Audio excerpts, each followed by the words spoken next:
3 months worth of maintenance here, in case I need it. Wonderful. I didn't want you to outdo me again. Oh, wait a minute, I've got that. I got that email from 22 years ago. I do keep information. It's just whether I'm able to recall it or not. Hey, no, I know better than he did. Because I know Kelly keeps all his records, but I still. You've been there for sure. You had two months. Did you talk to David about that? Yeah.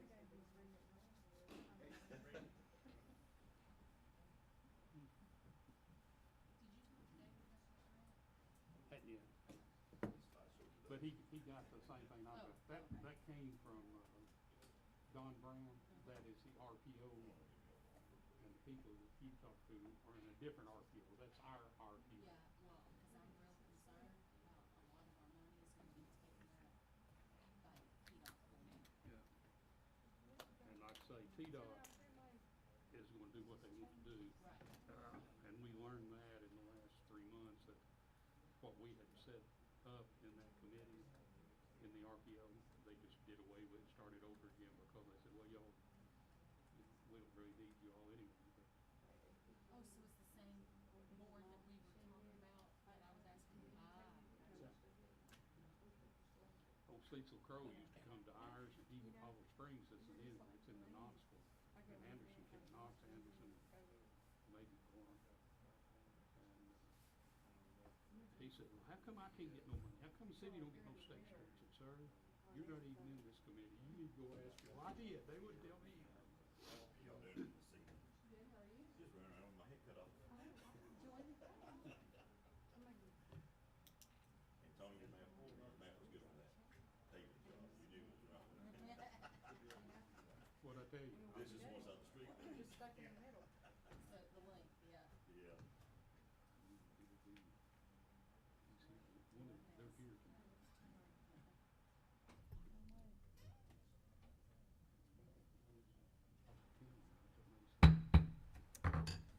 Okay, I now call this workshop to order. We're going to stand, please, for the invocation and pledge. I'd like to ask Councilmember Brown to lead us in the prayer and Councilmember Griffiths to lead us in the pledge, please. Pray with me, please. Our Heavenly Father, we come to you once again with grateful hearts, thanking you for the opportunity to meet here as a body to do the business of the city of Kingston. Special prayer tonight, we ask that we want to lift up Jackson Igo, who's still in the hospital, still in a bad way. Wrap your healing arms around him and hopefully give him some kind of relief after 2.5 years. But again, all the relief that we seek comes from you and your Son who died on the cross for us. And we give you praise every day. Amen. I pledge allegiance to the flag of the United States of America and to the republic for which it stands, one nation, under God, indivisible, with liberty and justice for all.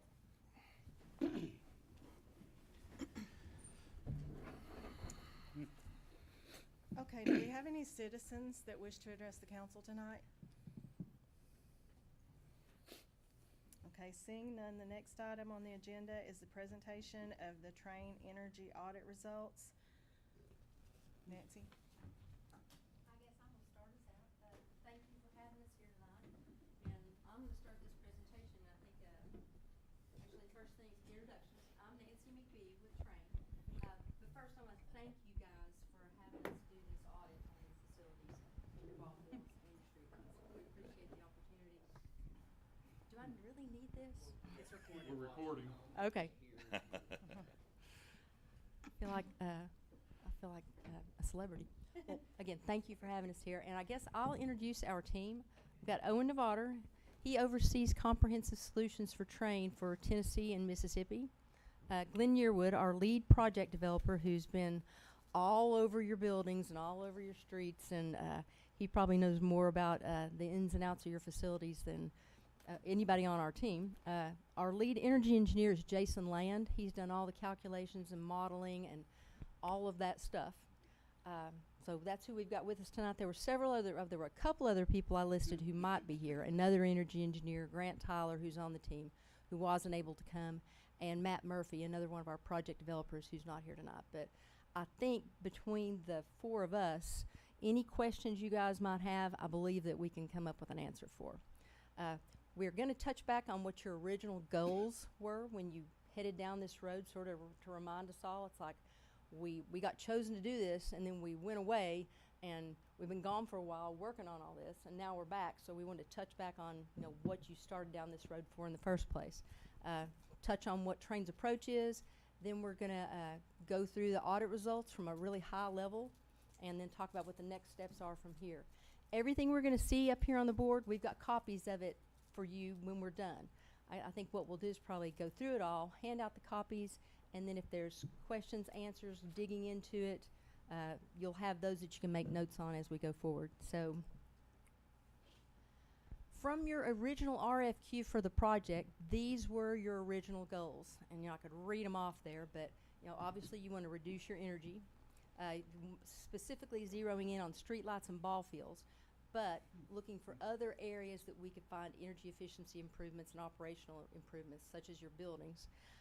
Wanted to look at doing a project that would pay for itself over 20 years, minimize future costs associated with lighting, looking for any potential rebates that could help the project, and then the final thing was to assist with negotiations with Rockwood Electric on transfer of ownership of the street lighting back to you guys, as we did with Rockwood a couple of years ago. There's an overview of all the locations you got. Our approach, performance contracting, you know, and some of this we touched on before when we met with you guys. Performance contracting isn't something new that Train created. Train's been in the performance contracting business for about 25 years, but this is the Department of Energy's definition of performance contracting. We're getting operational savings out of your current utility budget, using those for debt service to fund the upgrades, and the goal being a self-funding project where it's budget neutral to you guys and your citizens. That's the ultimate goal of performance contracting. It doesn't replace your operating budget, doesn't replace your capital budget. It just provides a third supplemental revenue stream to do upgrades. I always like a picture. What you're currently spending versus what you would be spending, just reallocating what you're currently spending and investing it back into your infrastructure. And the savings come from electricity, gas, water, other operational expenditures.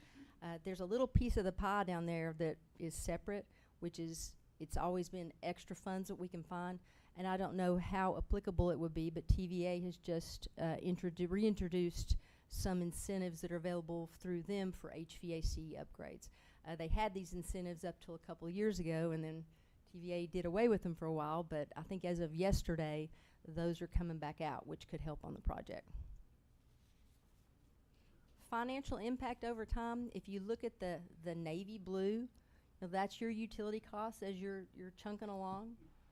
You do the project, and then your utility costs reduce, and the project itself is that red area, and everything in green is the savings. So once the project has been totally paid for, all of that is positive cash flow back to the city.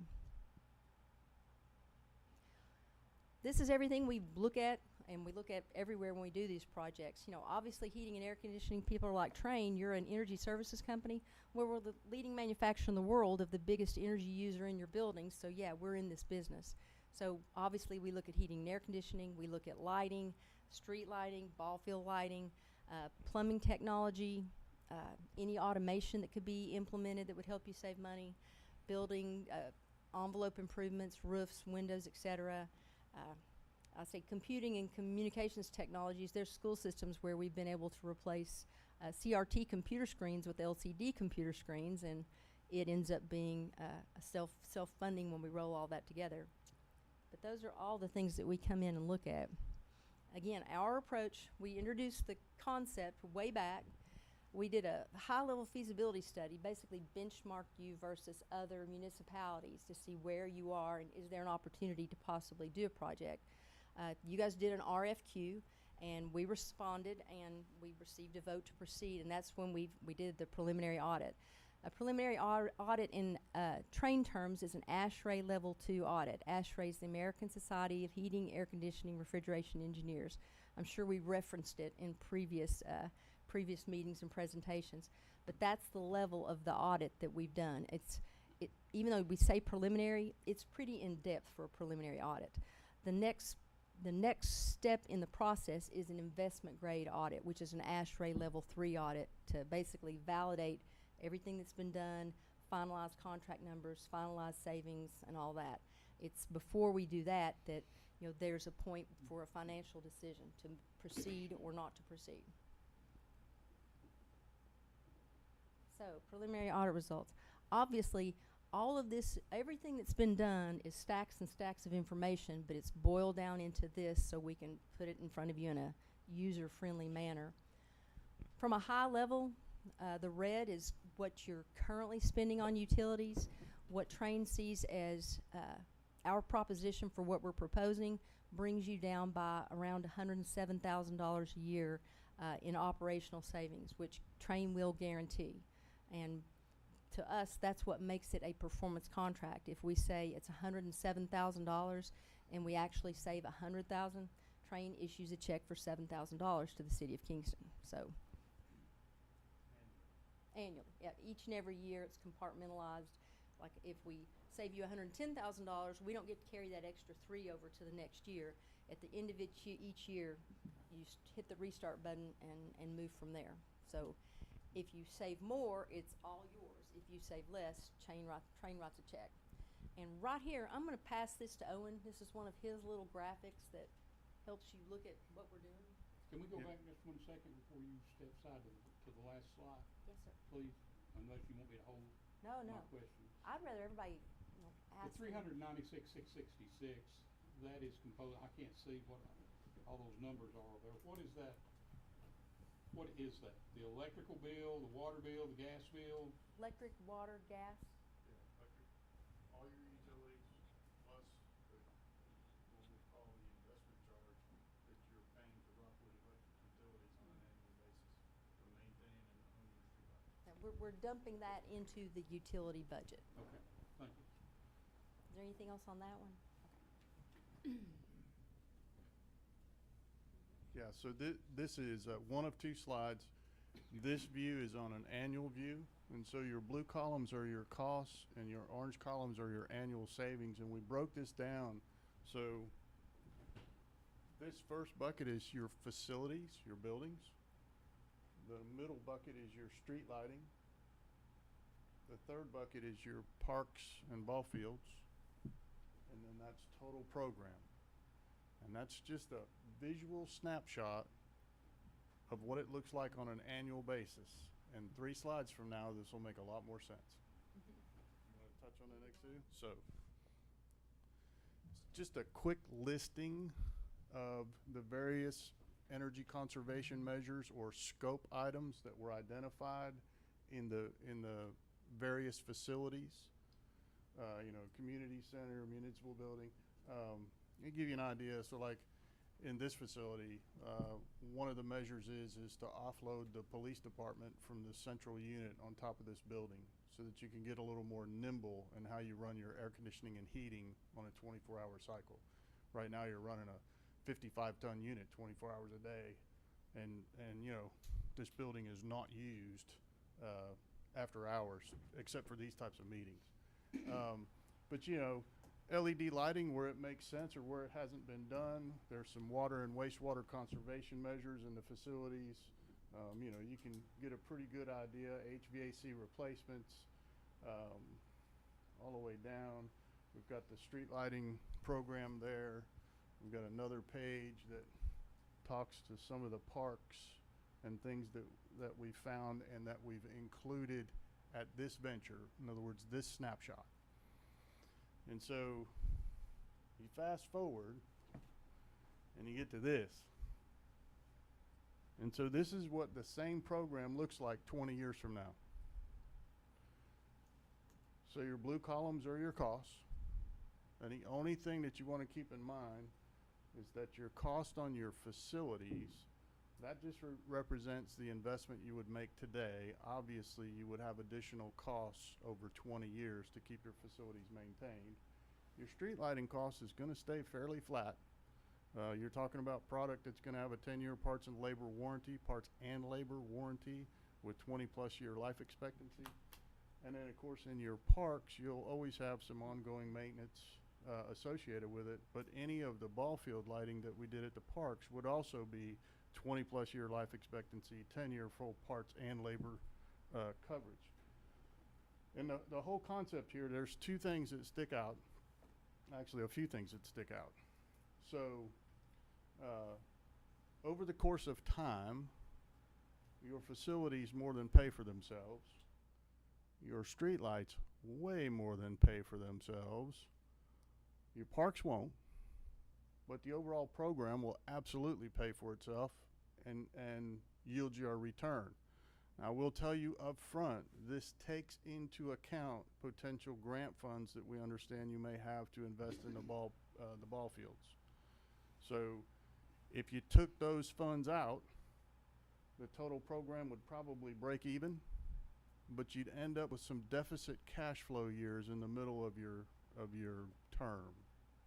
Okay, we can look at cash flow models a little later. I want to be cognizant of time, but we have an awful lot of data that we can share tonight. You know, go as deep as you guys want to go. Okay, but the thing here that you want to keep in mind, and one of the drivers behind doing a street lighting program is, if you don't do anything, you're going to pay Rockwood Electric Utilities about 3 times over the course of 20 years for what it costs you to replace the lights and own them. There's a whole lot of reasons for that. It's not like they're ripping you off or anything. It's got to do with the way those schedules have been set up with dated technology and how fast you have to depreciate versus when you go to the newer LED platforms that, you know, have 20-plus year life expectancies. So you want to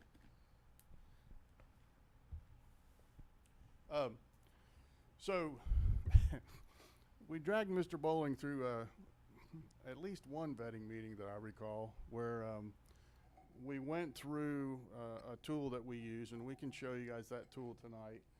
And we all collectively thought it would be a good idea to kind of come up with like 3 options for y'all to consider.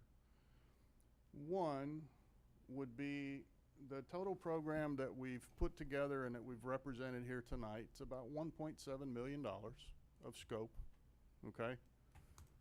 Do a complete investment grade audit on everything. It's about $51,000. That includes a very, very comprehensive GIS mapped street lighting audit, okay? The other option is we're actually prepared to move forward on the parks like as fast as we could prepare contract documents. We've done an enormous amount of engineering on our own dime that we'll share with you. So we could actually proceed on the parks and then do the investment grade audit on the street lights and the facilities, you know, as we're doing the parks. And then Mr. Bowling's suggestion was, another option is if you didn't want to do anything with the facilities, we could omit the facilities, move forward on the parks while we do a complete investment grade audit on the street lights. And of course, that's a much reduced audit fee, okay? Are those the only 3 options? No, but those are 3 kind of simple and concise paths to move forward, if that makes sense.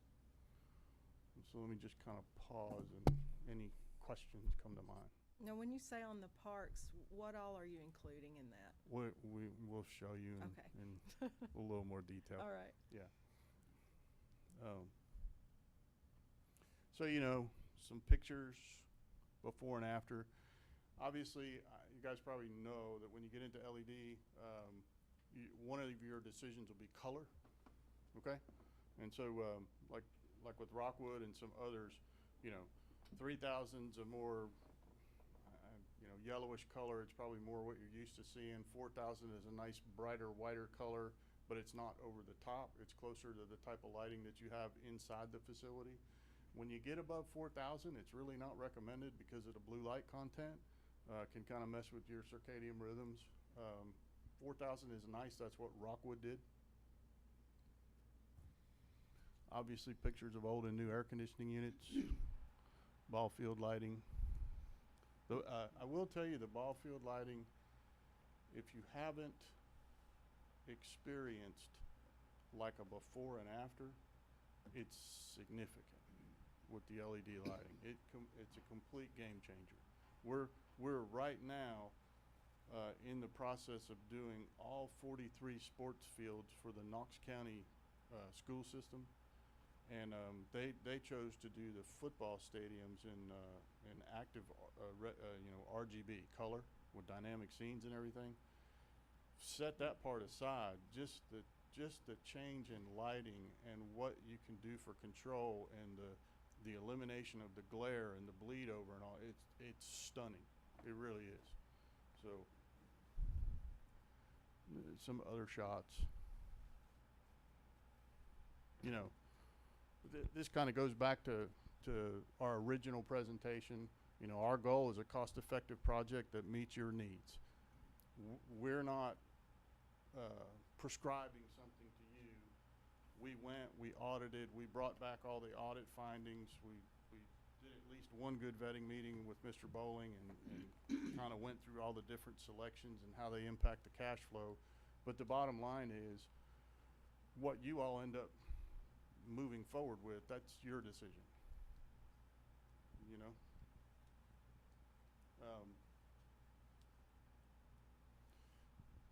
Again, and I wanted to make double sure here. So this is just to remind you, so one of the things about the street lighting, you've got to get through the negotiations with Rockwood Electric Utilities. And I would tell you that Kendall Bear is, he's become a true partner after, through the Rockwood thing. And basically, I've been authorized to stand here and tell you on his behalf that they're fully prepared to engage and work through this and make it a great project, just like the Rockwood project. So you know what next? The first step has been completed, which is the feasibility analysis. The second step has been completed. Really what you would need to make a decision on is what level of investment grade audit and kind of what the audit targets would be to go forward to help scale that program. And then of course the fourth step would be to finalize an agreement and go forward. Now you could take that little hybrid path where if you guys had a sense of urgency about doing the parks, you could easily do the parks over the winter while the investment grade auditing is going on streetlights and everything, and springtime comes along and your parks are done and ready. So that's another option.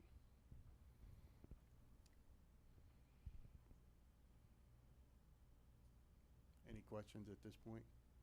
Do we have any idea on the ball field lights? I didn't hear anything.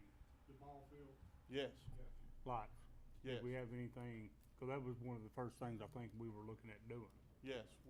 Like, tell me your question specifically. Put in new lights, LED lighting, poles. Yes. Okay. It's a perfect tee up. I'm going to set this down.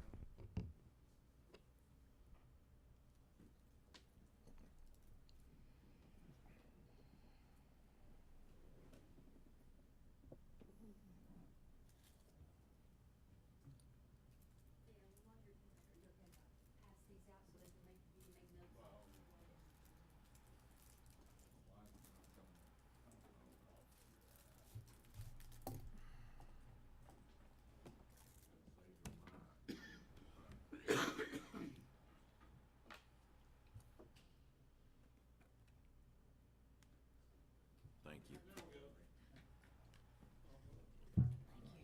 Huh? I got a full screen view on here or something. No. Thank you.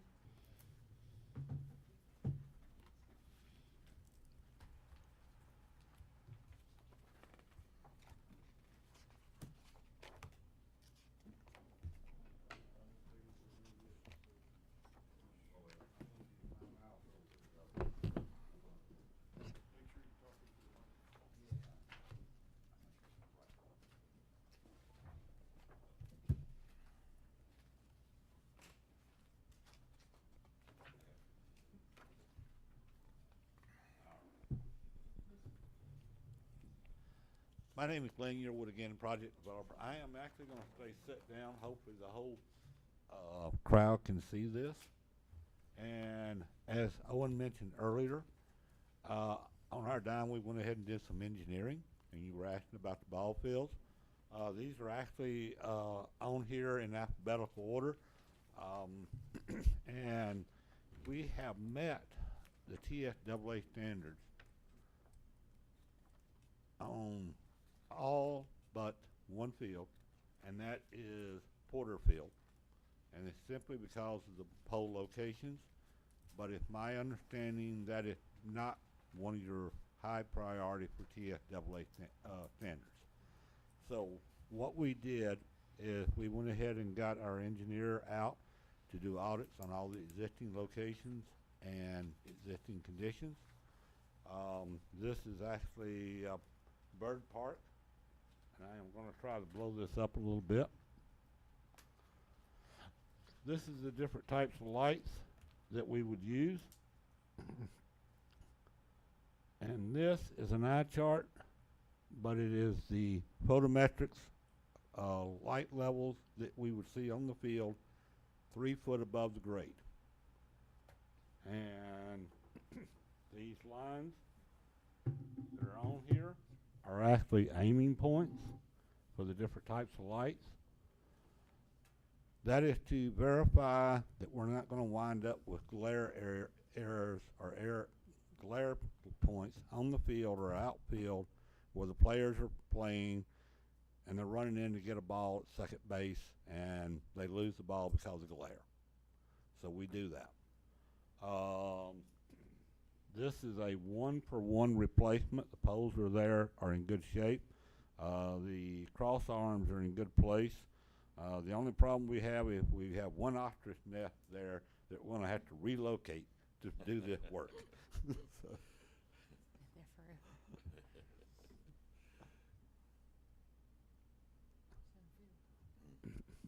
forever. All right, this one is Porter Park.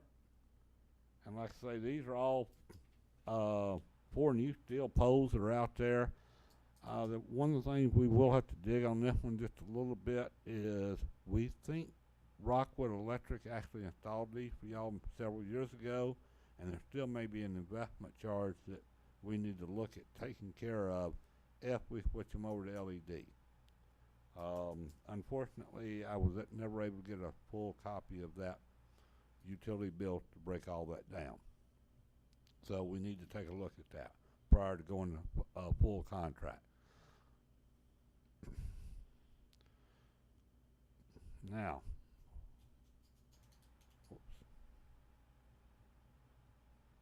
this slide, there we go. All right. Southwest Point Park. As part of our study, we have found some issues out there with the current utilities, poles, and power.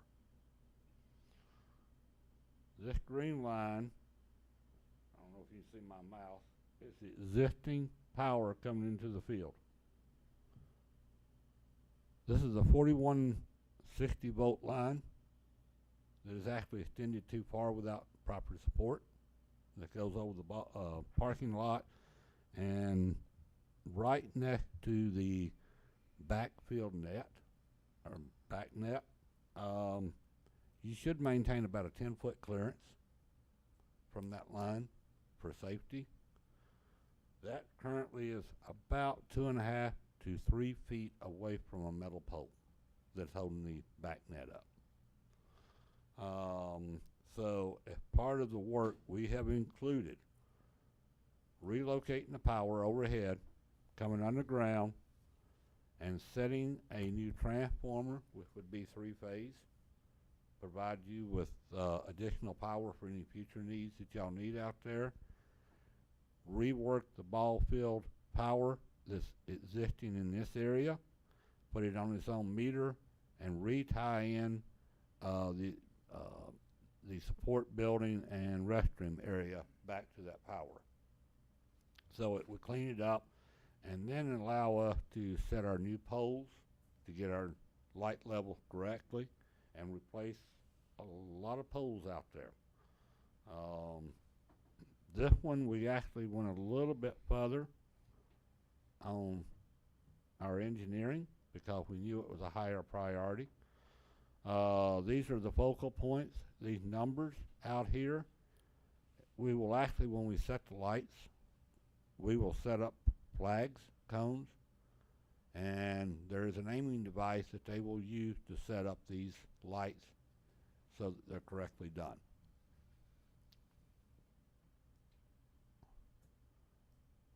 Just another model of it showing the lights, the aiming.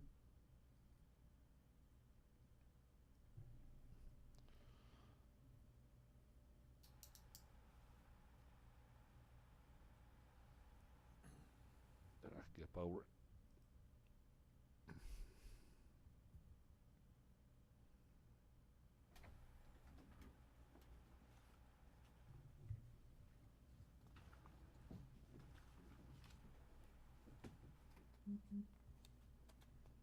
All right.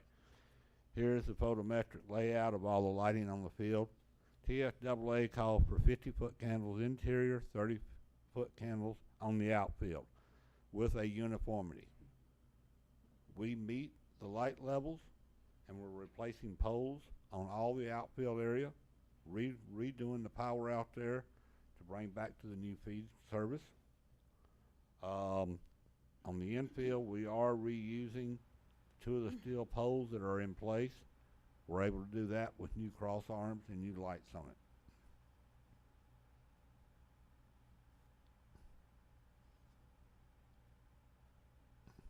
And then we did the same layout and workup on the softball field with all new poles. As you may or may not be aware of, there's a pole sticking way out here, but we're replacing all the poles with new poles, new cross arm, new lighting. And it will also meet TSAA standard for the infield and outfield.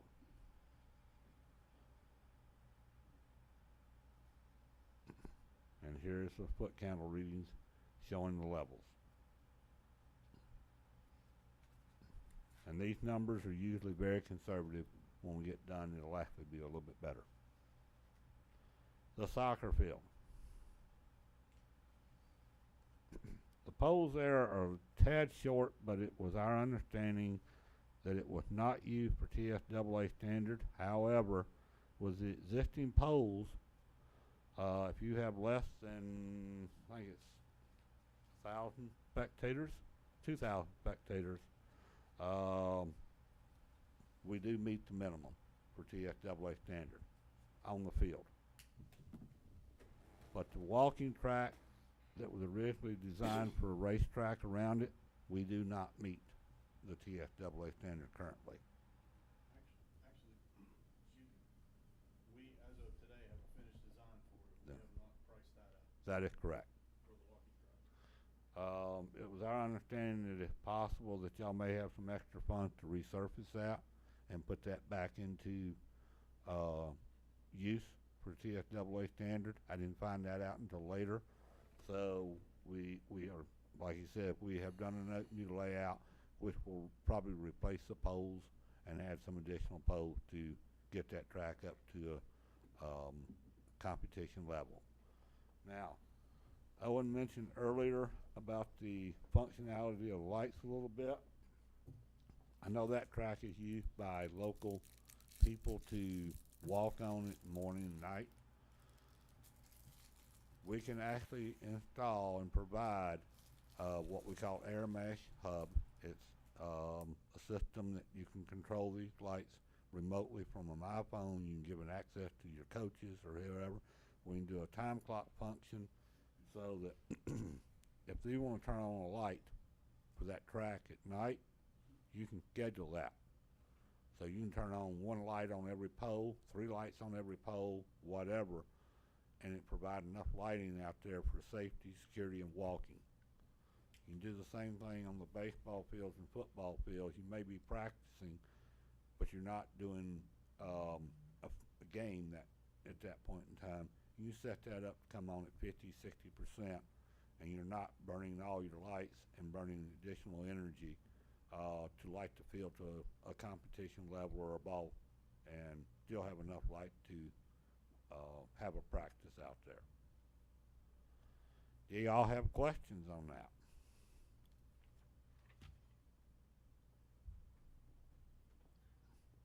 You gonna give us a price for these fields anytime in the next minute or two? That is, yes, sir, we are. Yes, we are. I understand. I That- think that was his question Yeah. over here. Yeah. Okay, all right. Started was how much was it? All right. I am going to show one more thing before I turn the mic back over to Owen.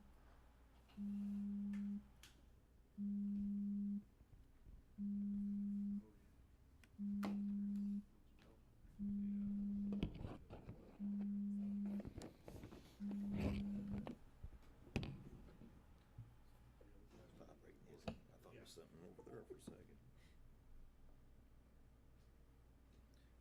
I keep up with that so it don't make so much noise. You show a big overview. I'm gonna take over one section and turn it back over to you. You go right ahead. All right. There's the big overview. He was already out there. So, So I'll move back out there so you can have that. this is not you guys. This is an investment grade audit that we did in City of La Follette, okay? This is a GIS map of the city, and we mapped public poles and lights, private poles and lights. Glenn's gonna give you a quick tutorial of how this works.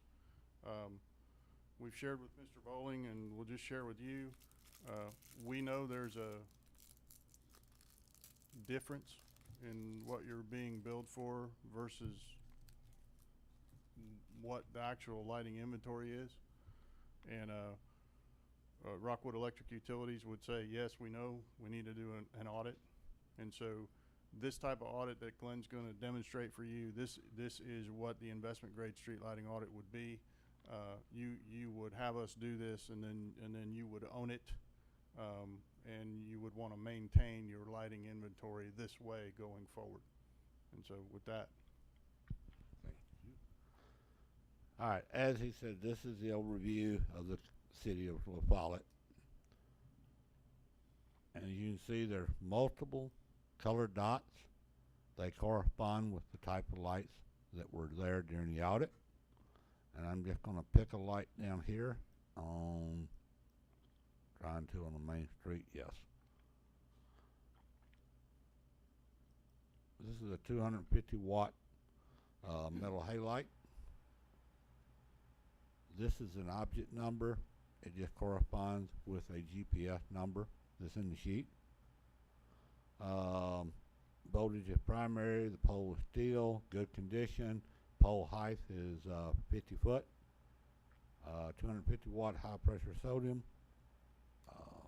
Lamp height is 39 feet. We collect all this data on the light height, the arm length, the offset to the road, because when we get this done and before we go start installing lighting, there is additional engineering that goes into it to make sure that we're meeting light levels set out by DOT on the main streets, and we're not washing out Mrs. McBee's window over here in the subdivision when we put up new LED, and she's gonna start calling and complaining about it. We also include a pole picture, and you can see this was done, I think in December, January, when we did this audit. It just kinda shows the pole, the mounting height on here.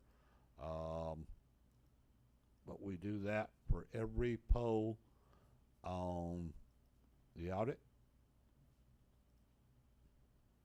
And that way we have all the information on our engineering. And like I say, this would become, after we complete it, if we do the install, all this information gets updated and turned over to you as far as the as-built for your record to maintain.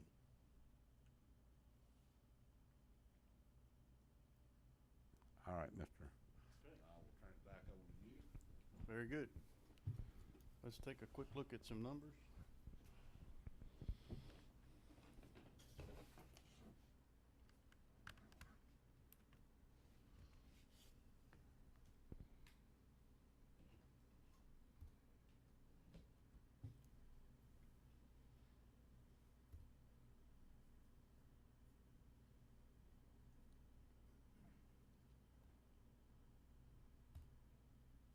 So, I want to give you the easy view. Did you pass those out yet? Okay, perfect. I want to give you the easy view because you actually have this in your packets. If you look on this slide, it would be slide 14. What it does is it breaks. Hang on. There you go. It breaks out the groups, and it gives you the cost of implementation, and it gives you the annual savings on 14, and then on 20, it gives you that same cost again, and it gives you a 20-year savings figure. So, for instance, your parks, right now the current scope is sitting at 707,451. That's 707,451. The facility's at 341,016. Street lighting, let's just call it 500 because there's some decisions that have to be made there. Now,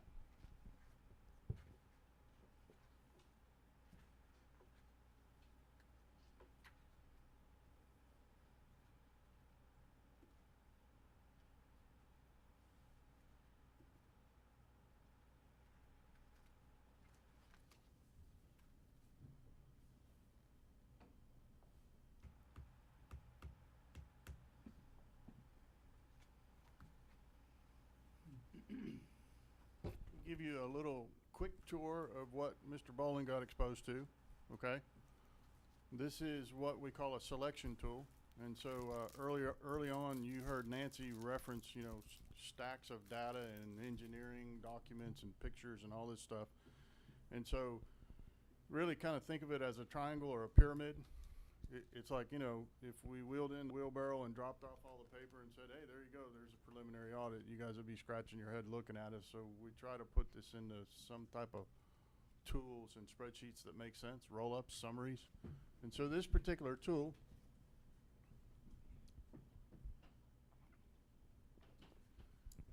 includes a remaining useful life evaluation, okay?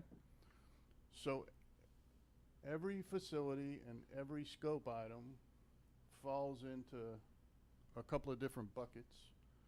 If we've got an X in the cash flow, the green column, that means it either self-funds, i.e. it pays for itself in less than the term. Right now the term is selected at 20 years. It's completely adjustable, okay?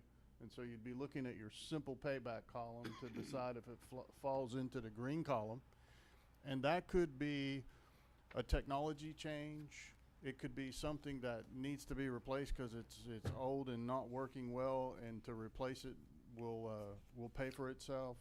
You know, in other words, it can be driven by dated technology, it can be driven by age, it can be driven by a number of different things. But if the math works, it falls into the green bucket, the green column.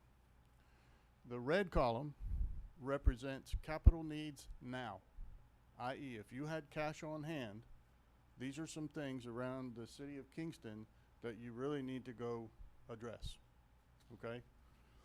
If, for instance, you see an X in the red column and an X in the green column next to it, that means for the purposes of the cash flow model, we were able to include that in the program and make the cash flow work. And we'll show you that in just a second, okay? So the tool, you know, line by line gives you utility savings, any operational savings. Just a quick note on operational savings. Any operational savings are hardware savings only. There's no credit for any soft costs or anything like that. And so like an easy one is, you know, with LED light bulbs, you won't be buying bulbs and ballast over the next 20 years.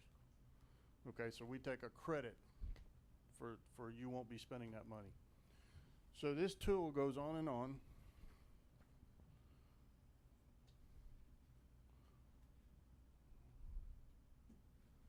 And we can compartmentalize, you know, any part of it. And so like for instance on your street lighting, there's a couple different ways that you can go about doing that. One way saves you all some money because you would pay Rockwood Electric Utilities as the installer versus us. So there's some either ors in here that you know need to be noodled through. But then like to get down to parks, okay? So, one of the things to know is these columns, I and J, they're gonna show you cost and savings whether that ECM is selected in the tool or not. It's so that you have a point of reference. The ECMs that are actually selected in driving the cash flow model show up over in column S, okay? And so as you start going down through the parks, what you're looking for is the scopes that are in the green column, okay? Bird Park, interior lighting upgrade. Between the bridges, interior lighting upgrade. Exterior sight light upgrade, downtown dock, okay? The gravel pit, you got some lighting. You keep on going.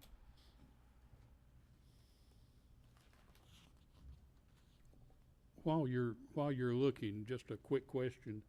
Everything that you're going over now with the extra stuff at the other fields, which is in our packet, is all that included as part of the parks and not facility?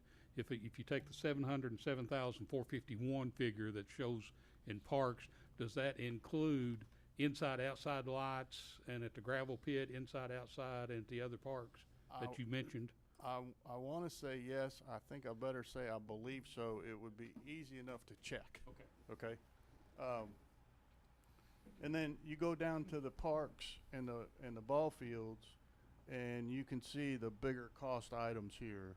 Okay, you know, so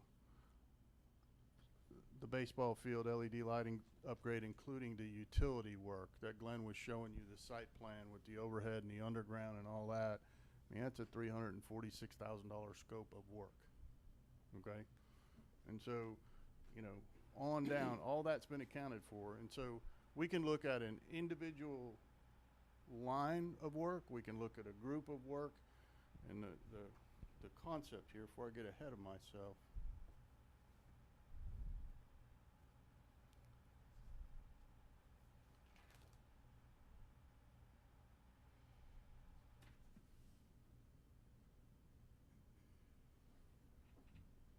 is we're driving a cash flow model. And essentially, we're accounting for various categories of savings at the top. And then we account for various categories of cost. And then the model rolls on down. Whoops.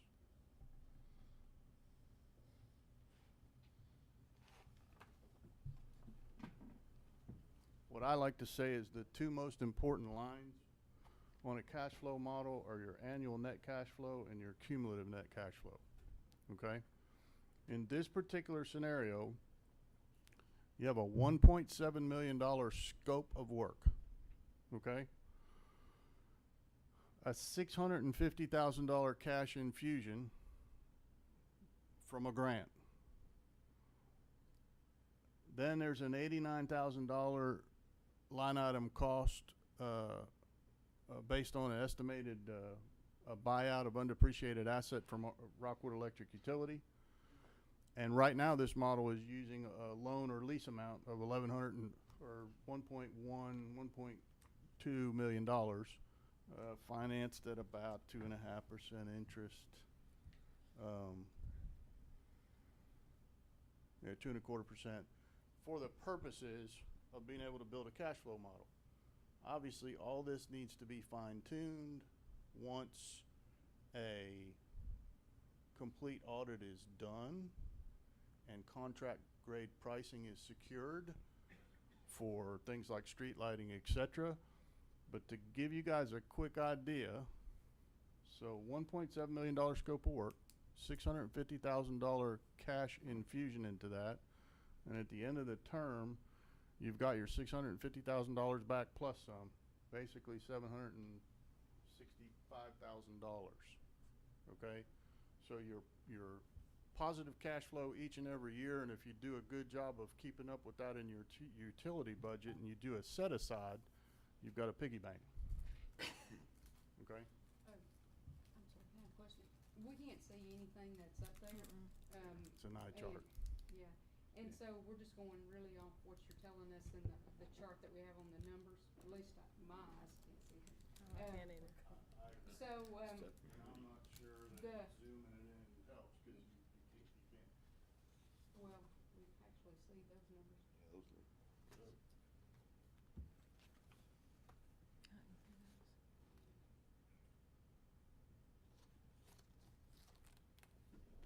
Do you by any chance have handouts of those with the numbers on? We do not.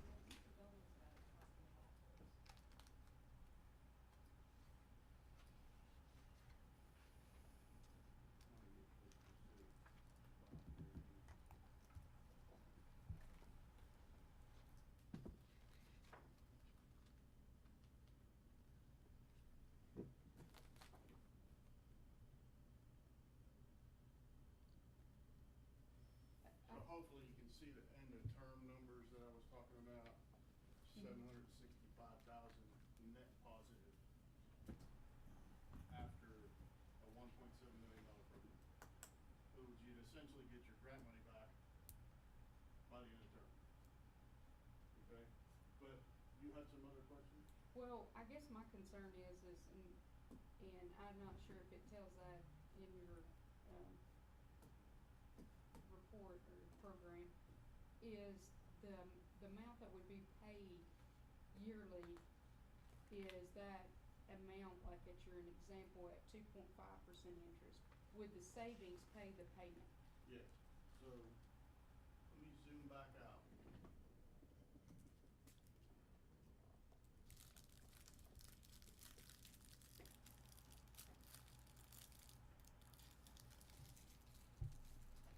So the way this model works is all the annual program costs, including principal and interest, first off, we don't know how you guys wanna purchase.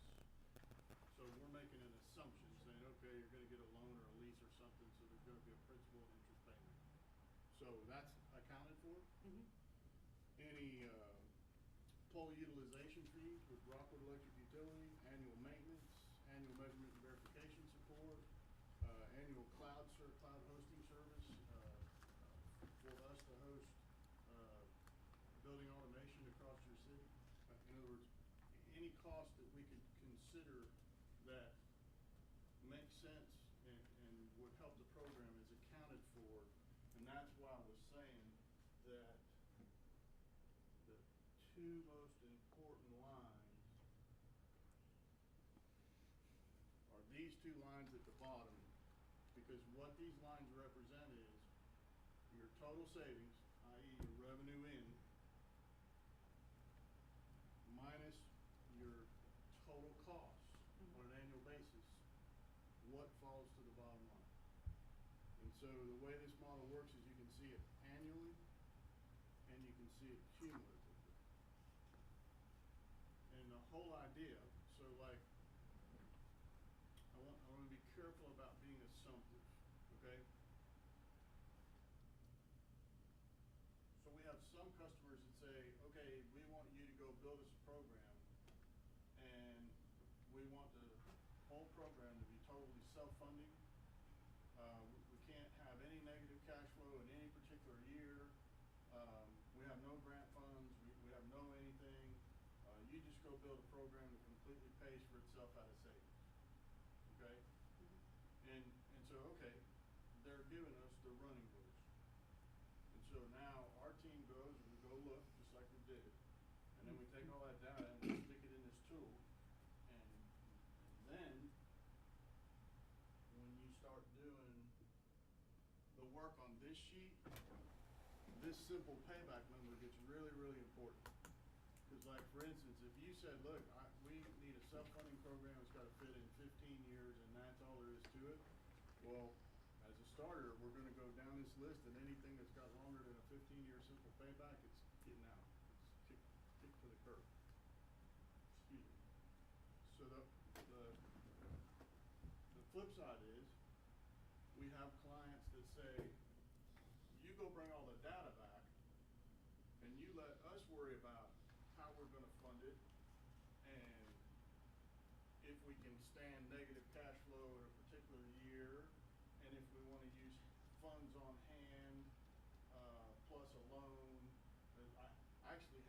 CFO of Williamson County Schools kind of chew me out, for making an assumption that they didn't want negative cash flow, and she was kind of like, that's my job, I'll handle that.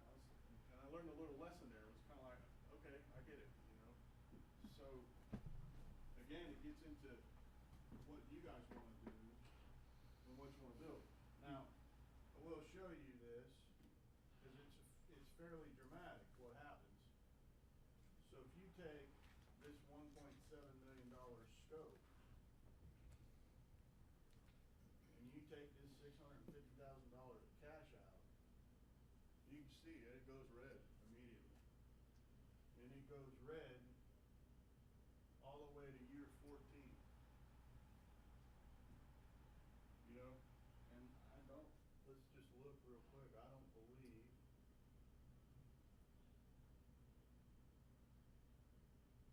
it comes pretty close to washing by the end of 20 years. It's within $43,000. But isn't the total project over 3 million? No, 1.7. What about the slide on the cost versus 20-year savings? The total program. Tell me what that is then. I hope it's not a bad slide. Let me see.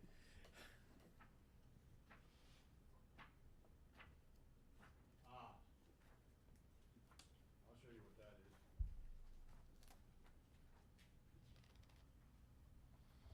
That is the ultimate transparency.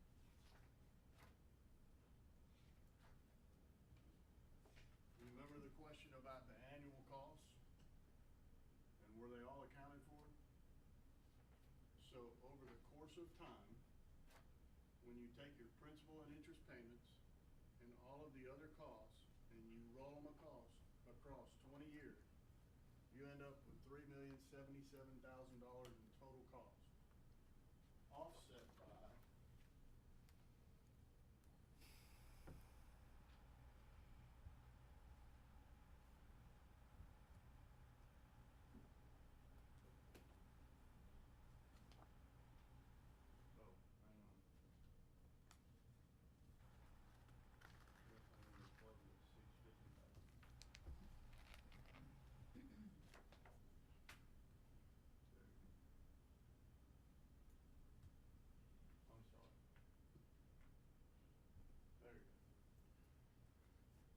$2,269,000 in cost, offset by $3,034,000 in savings, and that's with the $650,000 contribution. And if you take the $650,000 contribution out, they're within. And where are you proposing the $650,000 comes from? We understood that you might potentially have a grant to apply to your Baltimore money. It's not a grant, that was assumed part of the money, the 2.5 million in the bond that we just did. Our money that, okay. So we don't have any grants, zero, that I know of. Okay. My misunderstanding. So the ball field, since everybody's, we kind of pushed that to the front, our savings per year is only gonna be $4,800, which will no way pay for even if we did that as a standalone project, that will not pay the interest and principal on that. And I would assume the reason for that is because of the usage of the facility lighting. You are correct. Thank you.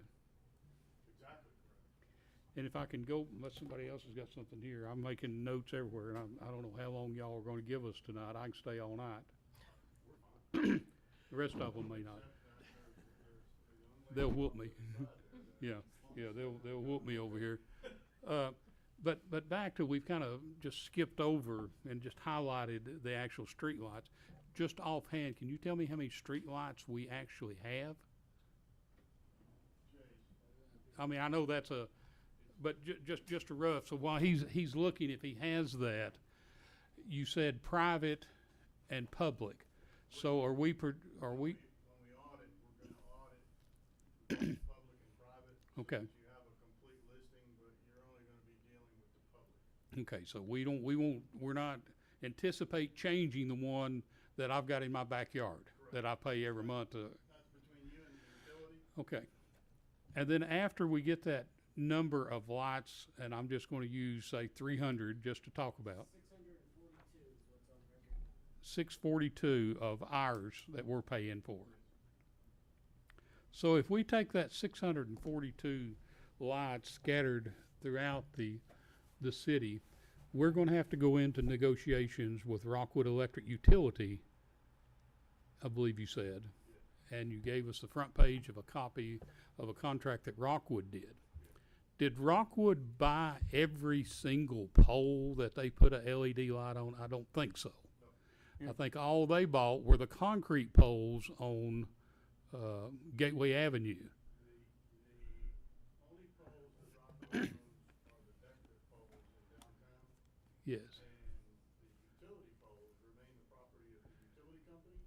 That's why you then end up paying a pole utilization fee That's, to well, attach your lights to their pole. which we haven't in the past because they've been their lights.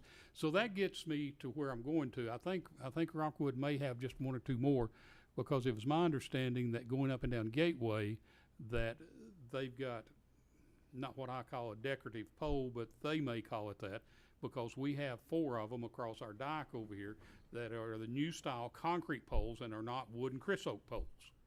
So we have a variety of Chris Oak poles. We have street lights, and I was wondering if I made a note here, did you count these going out Lad Landing Boulevard? So understand, we have not done an audit on the street lighting. Okay, all right, We audited the street lighting by your utility bills okay, and by the inventory that we were able to obtain from Rockwood Electric Utility. okay. Therein lies a little bit of mismatch. Yeah, okay. So if we go back and do that, and we have to pay a shared money for putting our lights on their poles, or we buy the poles? Yeah, you'd wanna pay their utilization fee. Thank you. Otherwise, I don't need to go any further. otherwise, if you try to buy the poles, then you're trying to become a utility. That's correct. And that's what we were of the assumption, that when they started talking about early on, when they were buying the utility poles in Rockwood, that we were going to get into the pole business. So you're telling me right now, no way, because then we would have to negotiate with Comcast and with Charter and everybody else, because they're hanging on those poles also. So what we would do is just pay for the lights on their pole. In like sense, we would have to go to Comcast, who owns very few poles, but South Central Bell, the old Mall Bell, or AT&T, they also own poles. So we're going to have to go in and pay all of those people a $9 or a $10, Depends. whatever their fee is. So what happens is, when we do the audit, we identify. Whose pole it is? Yeah, we identify all that. And, you know, we may suggest that we add a couple extra lights on this pole, or do this, or do that, in order to get the right lighting, so that we keep your deal simple. And you wanna consider this. So the scenario that's in Rockwood, so the city bought the asset back from the utility. And in that process, they furnished a new and improved asset, the LED street light, okay? And in some cases, some mounting arms and hardware. And then we used the utility as the installing contractor. It's their poles, it's their power, they know the city well, and by the way, they did a great job, okay? And then Rockwood turned around and contracted back with the utility to maintain those lights on their behalf. Just like a service contract that you would have at your house or your business or what have you. The street lighting package, when we put it together, the street lighting package gets sold with a 10-year parts and labor warranty. So like, for instance, if Rockwood is responding to an issue, not caused by a car accident or a windstorm or something like that, but if Rockwood Electric Utilities is responding to an issue where a light's going out, they're being reimbursed for their labor. They're getting materials, under warranty for the first 10 years. Okay, under street lights, Do you know whether or not the interstate lighting was included in these savings? Exit 352 and Galahar Road have interstate lightings on big poles. We own the ones on Galahar Road, and Rockwood Electric Utility own the ones when you get off the interstate here at 352. Do you know by chance if those were included in this survey? So what would have been included in this survey is anything that would have shown up in your utility bills that you pay. So just the actual usage of electricity. And the associated investment charge. Because they're telling us now that these lights out at 352, they can't get parts for, and they all need to be replaced. $1,800,000 worth of the utility, yeah. Yeah, and so,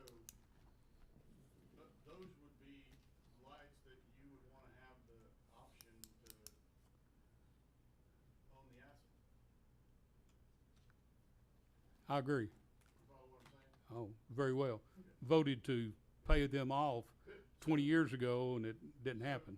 Here's a kinda quick, easy explanation for something that might help you guys get your heads wrapped around this.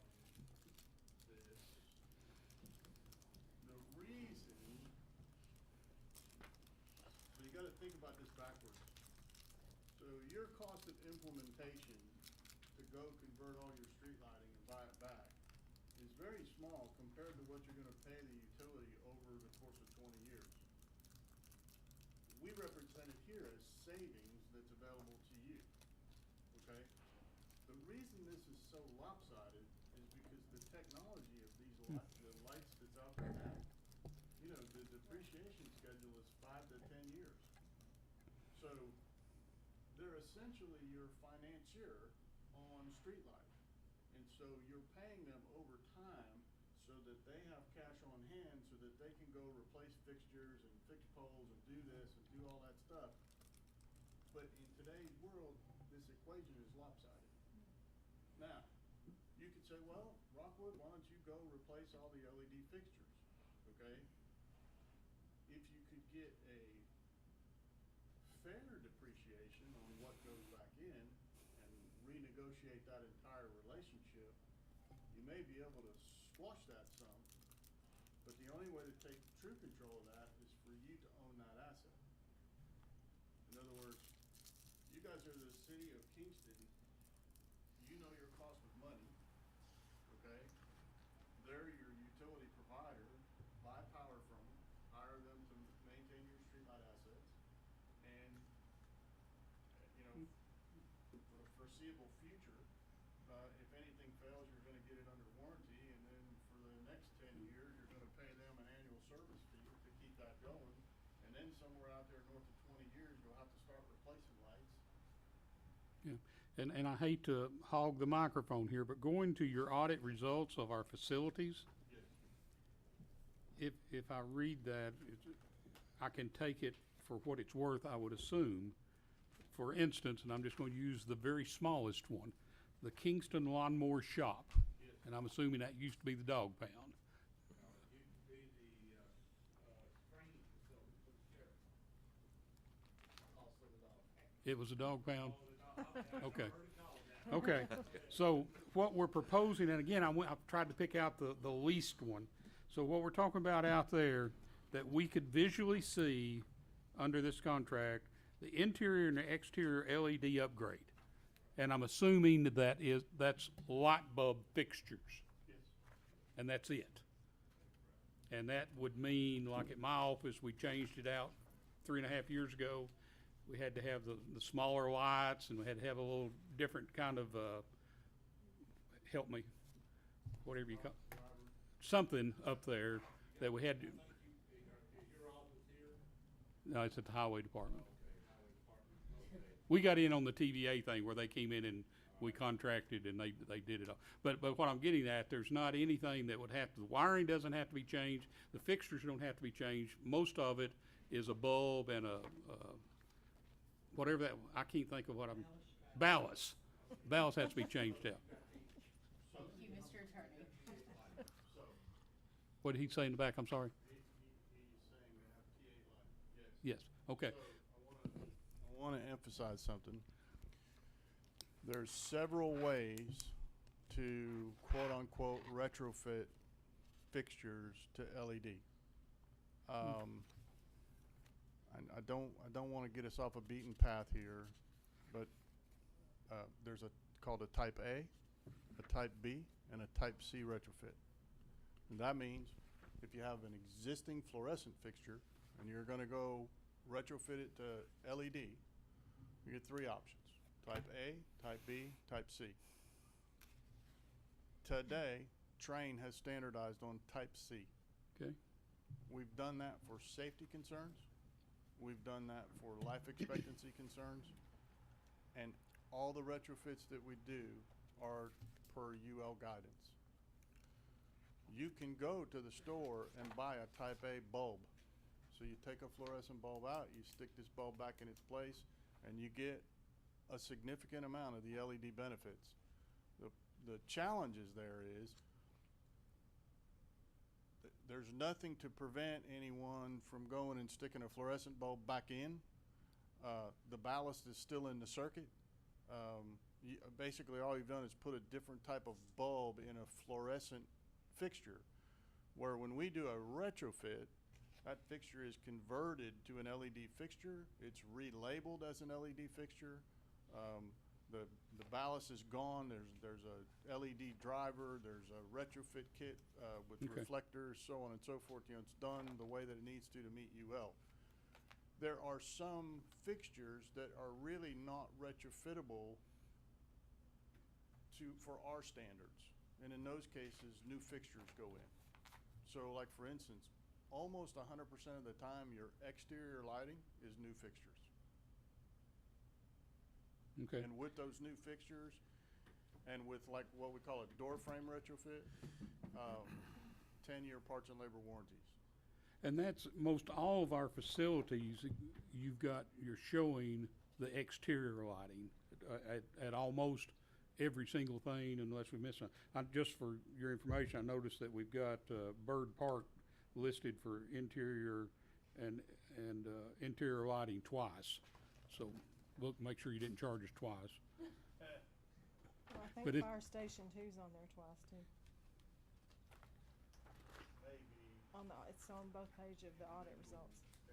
Yeah.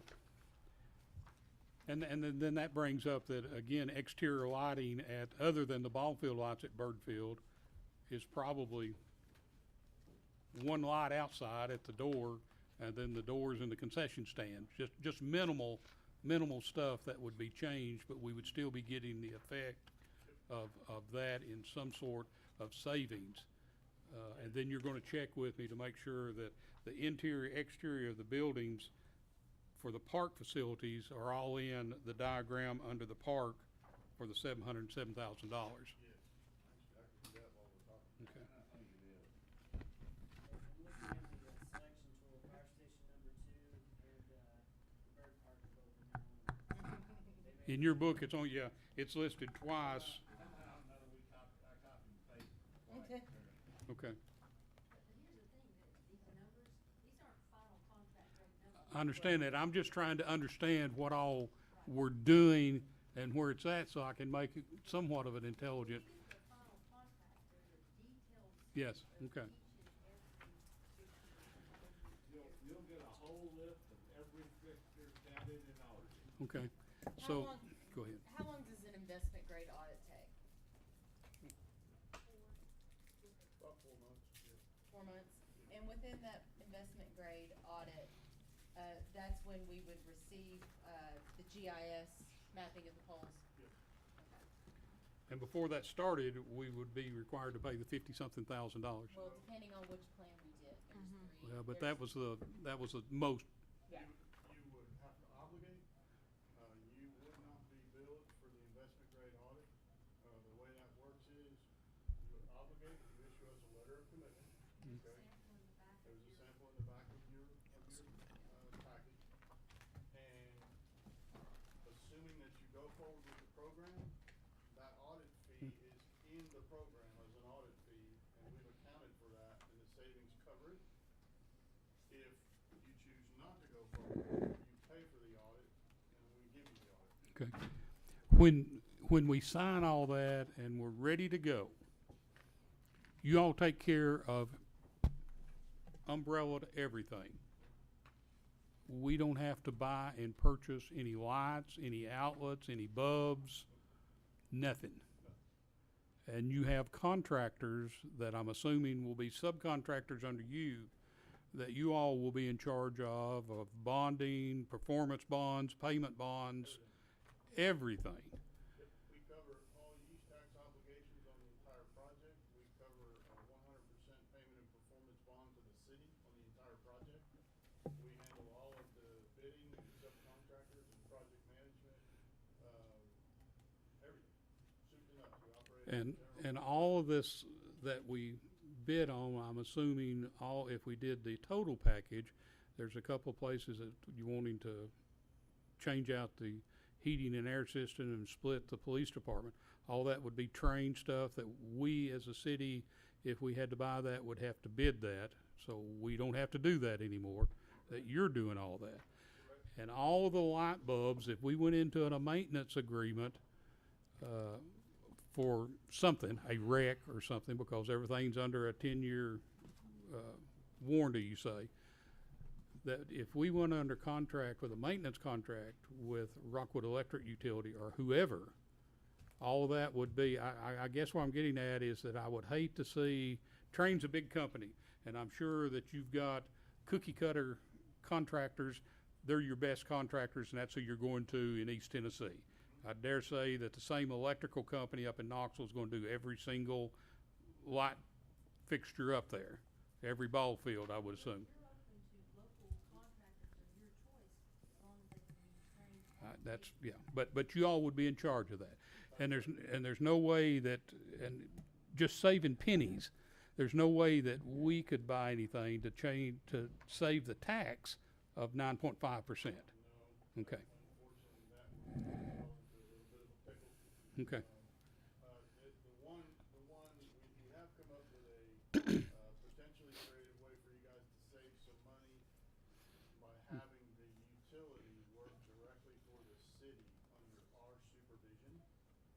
And what that would do is the installation costs, you wouldn't be paying Train's markup on. Okay. Okay, so you got, there's a potential there to pick up, I don't know, However much, yeah. whatever. Who holds the warranty for the equipment? The So- utility, you, or us? So, all of the warranties, so first off, you have your standard 1-year installation warranty. Yeah. Okay, we own that, right? All of the warranties, like the lighting warranties, are by the manufacturer. In this case, we're dealing with Tier 1 Cooper Lighting. So, you're in really good solid hands. And these are manufacturer's warranty. Like any air, like you mentioned, air conditioning, we use a Train unit, and our preference is to use Train. We get a good cost point, which we pass on to you. And the other thing is we get some really nice warranties. So like typically anytime when we sell and install a Train unit, we'll include a 5-year parts and labor warranty, and that's by Train, the manufacturer. So you don't have to call Owen or Nancy or Glenn. You just call Train office and they'll send a service tech out and take care of the unit. Typically, when we put together our packages, we specify everything as manufacturer's warranties. No middleman, so to speak.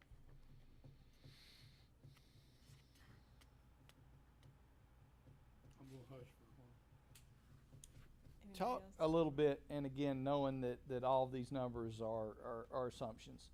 But just using those numbers, show them, highlight for them where the savings guarantee is documented, where it show. What when you say the savings are guaranteed, obviously we have so much cost, we have so much debt service to cover that. Our ability to cover that debt service is going to be based on those savings. When you say the savings are guaranteed by Train, will you show them I will. where that is? I owe Mr. Brown one quick answer. Yes, all of the park facilities were included 707, 451. Okay, so, let me do this way. So, starting on this sheet, there's a line item accounting for savings on each and every line, okay? So like in this very first line, interior LED lighting upgrades at the community center. Utility savings of $1,367.63 a year. Operational savings of $714 a year. Total guaranteed savings of $2,082. Every single line, all the way down, is an accounting of costs and savings. That rolls up into this cash flow model, which note to self for future, we need to do 11 by 17 printouts, because at least you can, so. And if you could produce those and want to send, be happy to get that to them, so. Yes. So now on a cash flow model, so this row is your utility savings, and this column is years. Okay? So year 1, year 2, year 3. So utility savings, operational savings, and what those are is just simply the totals from this page. So, everything totals up down there at the bottom and carries over to the tab that's your cash flow model. Okay? So this is facility energy savings, facility operational savings. Then you have street light energy savings, street light investment charge savings. You have a row here called capital cost avoidance. Let me just explain that real quick. In this particular model, there's nothing populated. We're just finishing up a program in Coffee County for Coffee County government. Their judicial plaza, they had a $1.2 million problem on their roof. 40-year-old air conditioning sitting on top of a 40-year-old roof with wood framing and wood curbs. And anyways, it was a lot of money to address it. And the program that they put together, what they were able to do is they were able to budget $70,000 a year for 10 years to carry that negative cash flow. So they didn't have to pay the full $1.2 million because they were using excess savings from the program to offset the cost. But they had to budget $70 grand a year for 10 years. It's called capital cost avoidance. And they were able to address their whole admin plaza and get it done and get warranty and everything and have Train take care of it. So that's what that line is about. We've got this box here, which shows construction period savings. It's just slid under first year. It really should be a column sitting over here. But for the purpose of this cash flow model, it works. So you just account for all your savings every year. Then you come down and you add it up by year. You add it up cumulatively. And then as you go down this sheet, starts your cost. And obviously your cost gets subtracted out of your savings every year to get down to those two bottom rows. All of these savings get documented in exhibits in your contracts. Probably more reading than you're going to want to read, but we try to simplify a lot of that into tables so that any of you could pick it up and very quickly say, yeah, we're supposed to be saving that there. How come we're not? And then what we do is, in here you have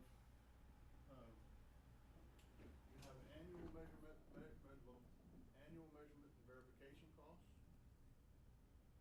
Okay? Where Train's gonna monitor all those savings.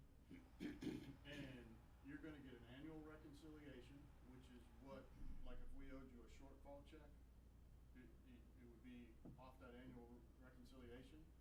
But then throughout the course of the year, as we're looking at your utility spend and everything, if we see something going awry, we're gonna be working with you to figure out what that is. Cause we're gonna know, you know, it's not like we're gonna get to the end of the year and surprise, we owe City of Kingston $10,000. We're gonna know, you know, that we're heading for a shortfall. And so we're gonna have a you know, certified energy manager working with you to try to figure out what that shortfall is and can we steer it off? You know, has something gone wrong somewhere? Has something changed? To boil it down in simple terms, okay, so if you come in, you do the investment grade audit, you say your savings are going to be X. Our costs, which will be fixed, are going to be Y. The savings are going to be Z. You're going to guarantee Z. That is correct. And if you don't hit Z, you're going to make up the difference. I think that's an important point to make over and over. So That's an important thing to know. So there are some models out there that the ESCO would be, of the ESCO, Energy Services Company, would be allowed to let the savings float over term. Meaning, let's say that we said we were gonna save you $3 million by the end of 20 years. There's ESCOs out there and agreements out there that the way that they're put together, we have 20 years for those savings to, you know, happen. And the way that we put these contracts together is every year is compartmentalized. So you start the year, you get to the end of the year, it's reconciled, you push the button, it gets reset, we start over. So you could have, you know, over a 20-year term, you know, you could have 15 years where you guys made extra money. We don't participate in an overage. Like if the guarantee's $100,000 and you save $110,000, you keep the $110,000.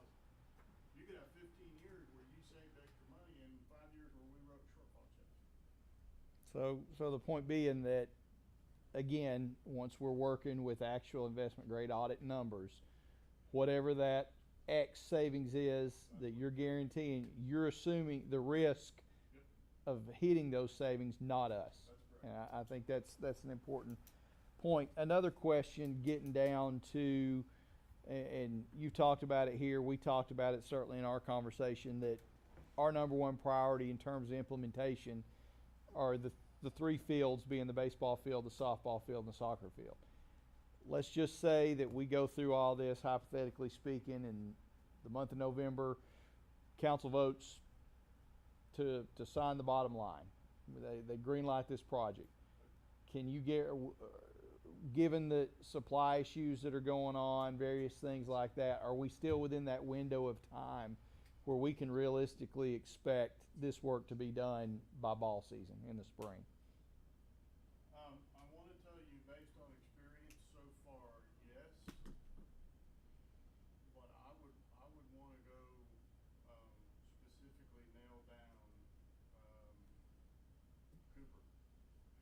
And you know, I mean, first off, you need to know they have visibility to the project. You know, they communicate the project with us, so they have visibility to it. We're this close to being able to give you contract grade numbers to move forward with on the park. I mean, kind of check a couple boxes and we could craft construction documents. And Cooper has line of sight to it, so all I would want to do is go back and say, okay, Cooper, you know, if you got an order by such and such, when would we have delivery? I will tell you this. So, you know, all the boss used to say, if you want to test something, take it to its extreme. So the Knox County LED lighting thing that we're doing right now, I mean, it's a huge project, okay? There were a lot of commitments made on price guarantees and supply chain stuff. Knock on wood, everyone has stuck to their pricing guarantees. We have had slippage on supply chain, but it really hasn't been awful. It really, you know, project managers get worried, oh, we're not gonna have product for 30 days, you know, and then it turns out, well, they got a partial shipment and they can keep people working and this, that, and the other. I will tell you, you will be totally shocked at how fast the ball field goes.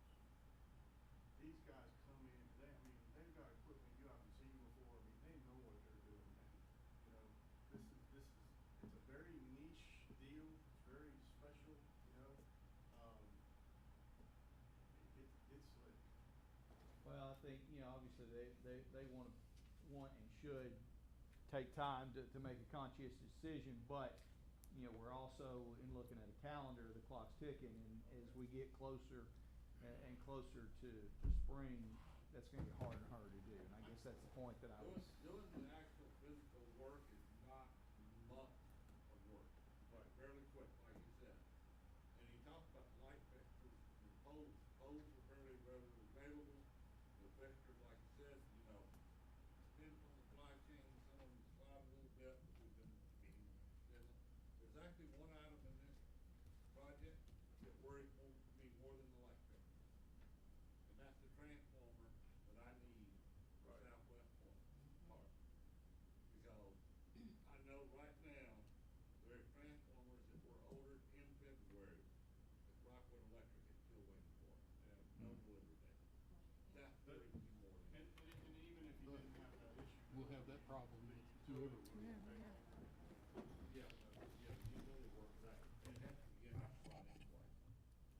I got a question for our utility, if he knows offhand. Those rental agreements for the usage of the poles. Yeah. Is that so much a month or so much a year? I think it's on monthly, I think. So we're looking at an additional $90-something thousand on usage of Well, lots. that's what I wrote down with that 642. 642. I figured $15 a pole a month, Yeah, I'm not sure what the number is because they just changed that here a few months ago. because they settled with Comcast. Yeah. Who hadn't paid. Okay, thank you. Is that cost that they're talking about built into your, Yes. so it's built into this document accounts for the pole amount? Yeah, so, I'll just tell you, your neighbor's paying $21.18 a year. 21,000? $21.18. Oh, then I'm off $6 a pole then. And we do have that accounted for. So that cost would be part of the cost that goes into the guaranteed savings. That is correct. That you're gonna put on the bottom line. Yes, that cost is captured here. Right here. And again, I've had open communication with Kendall Bear about, you know, his position, disposition, whatever you wanna call it. He's, you know, he's happy to do business there. He had a good experience in Lockwood. It's all worked out fine. They're gonna start charging us for And picking you up know, our just Christmas being lights. honest, as you guys could understand, Right. those Start utility to- negotiations don't always go easy. We're on their poles. Why wouldn't it? Other questions? I know, we're way long. No, Anybody else have anything? Tony and David took care of most of what I was going to ask. Are you sure? For right now, I'm sure there's always going Yeah, to when be. you get us all this other information. Yeah. I'll- Yeah, We'll the have more. spreadsheet is intriguing, and I wish I had a copy.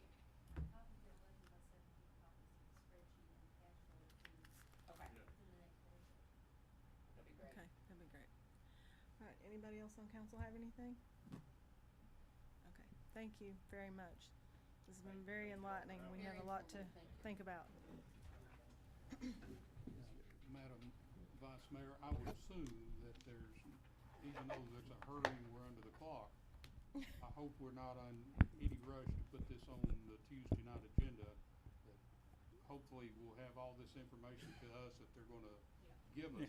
Yeah. And that we'll be able to look at it. And It's I a would November recommend that we workshop. dedicate another hour at the next work session meeting just for Definitely. this. Yes. After we come up with questions Yeah. and stuff, in, October? This is October. October. November workshop.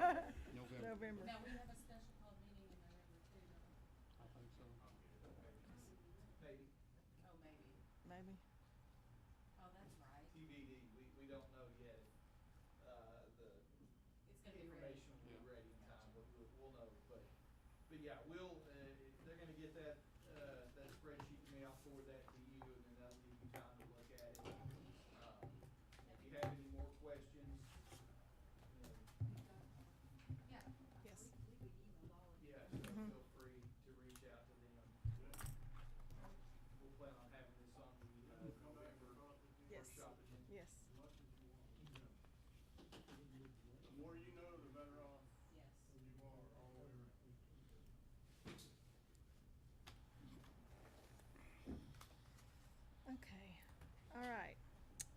Next item on the agenda, continued discussion of the proposal from Arcadis for the Lad Landing Boulevard resurfacing project.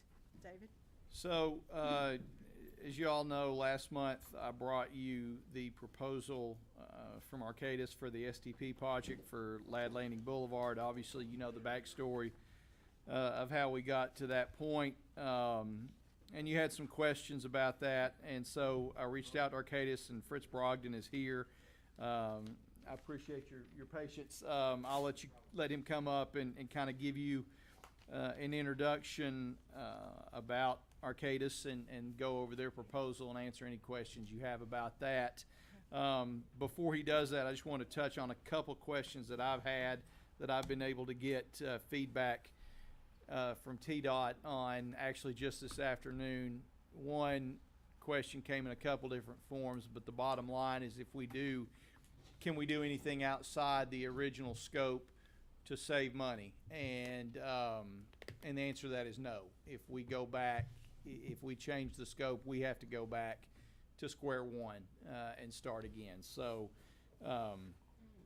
and repeat all that work. So I know that's not an ideal situation, but you know there's nothing we can do about that. But I won't.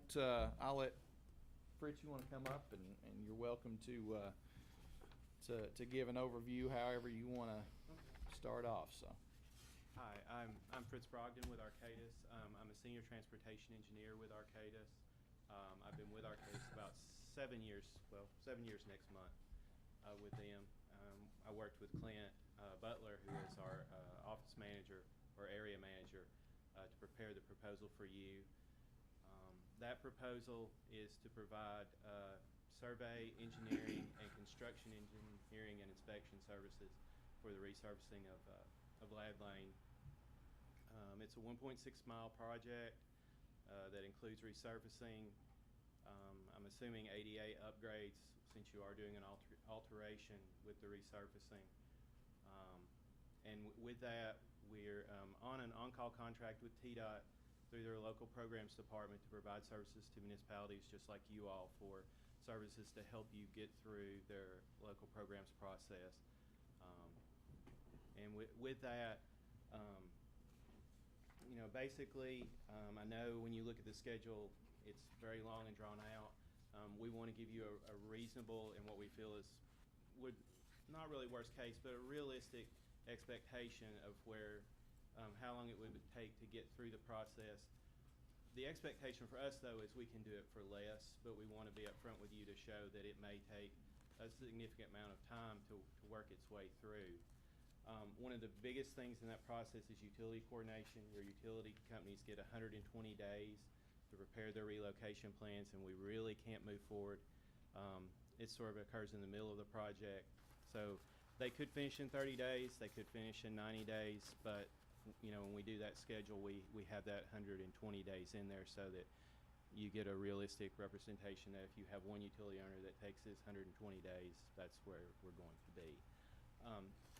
Within that, we will prepare construction plans for the projects that goes through 3 distinct phases, which is a preliminary phase, which is basically 30% plans, up to the right-of-way phase, which is roughly 60% plans, where most elements of design are finalized because they're going out to utility owners so that they can look at them to make sure they have no conflicts, and if they do, what they need to do to relocate their facility to continue service with their facility. And then we would go to construction plans, which are 100% plans, which will then be able to be given out to contractors for bidding. We are also providing bidding services where we will advertise the project. We will assist you in collecting competitive bids, do a bid analysis, determine an assumed low bidder, and then confirm that low bidder with TDOT through their process, and then you would award your contract. Once that happens, we go into construction engineering and inspection services, where we will go through the pre-construction process with you, provide those services, and then we will also have someone out there on a daily basis per the guidelines to inspect the work, make sure everything's being done to standard, creating the daily work reports, doing the record keeping, all those things that are required through the TDOT process. We'll assist you in the estimates for payment, and then at the end, we will do final records and final project closeout, and at that point, you would have a completed project. And so within our proposal, that is what the cost was detailed to include.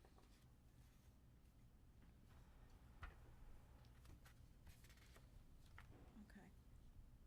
You have anything? Oh, you know it. Oh, yeah, he needs Okay. to go first. That's why I come to you first, because after you get through, nobody else has any questions. Yeah. Unless I overlooked it, Yes, sir. I don't see anywhere where there's an estimate other than 1.67 miles, an estimate for the amount of yards or tonnage of asphalt that will be required.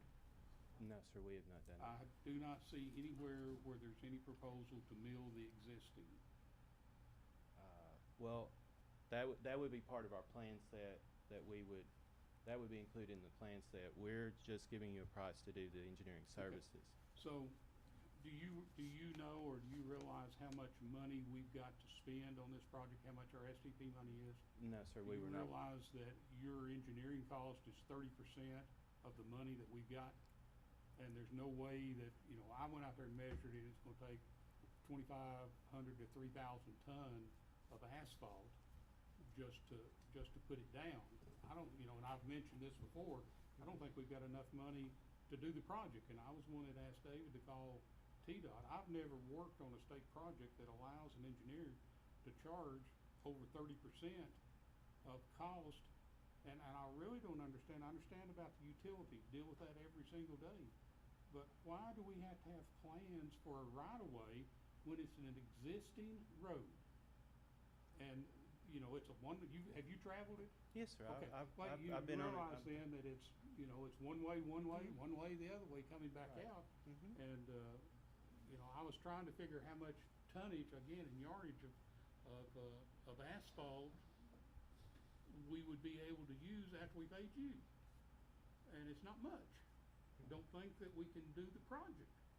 I Right. just don't understand how we can, and I know that in a small town like this, at we've got $360,000 of which we put part of it in already.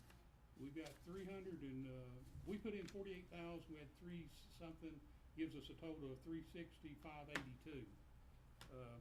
But you're telling me in here that you're gonna have somebody at the asphalt plant to inspect the asphalt instead of taking a state standard report on the mixture rate? That you're gonna have somebody there? Per the TDOT standard, we would have to have an asphalt inspector. We will have to have an inspector on site every day to I understand on purchase. site.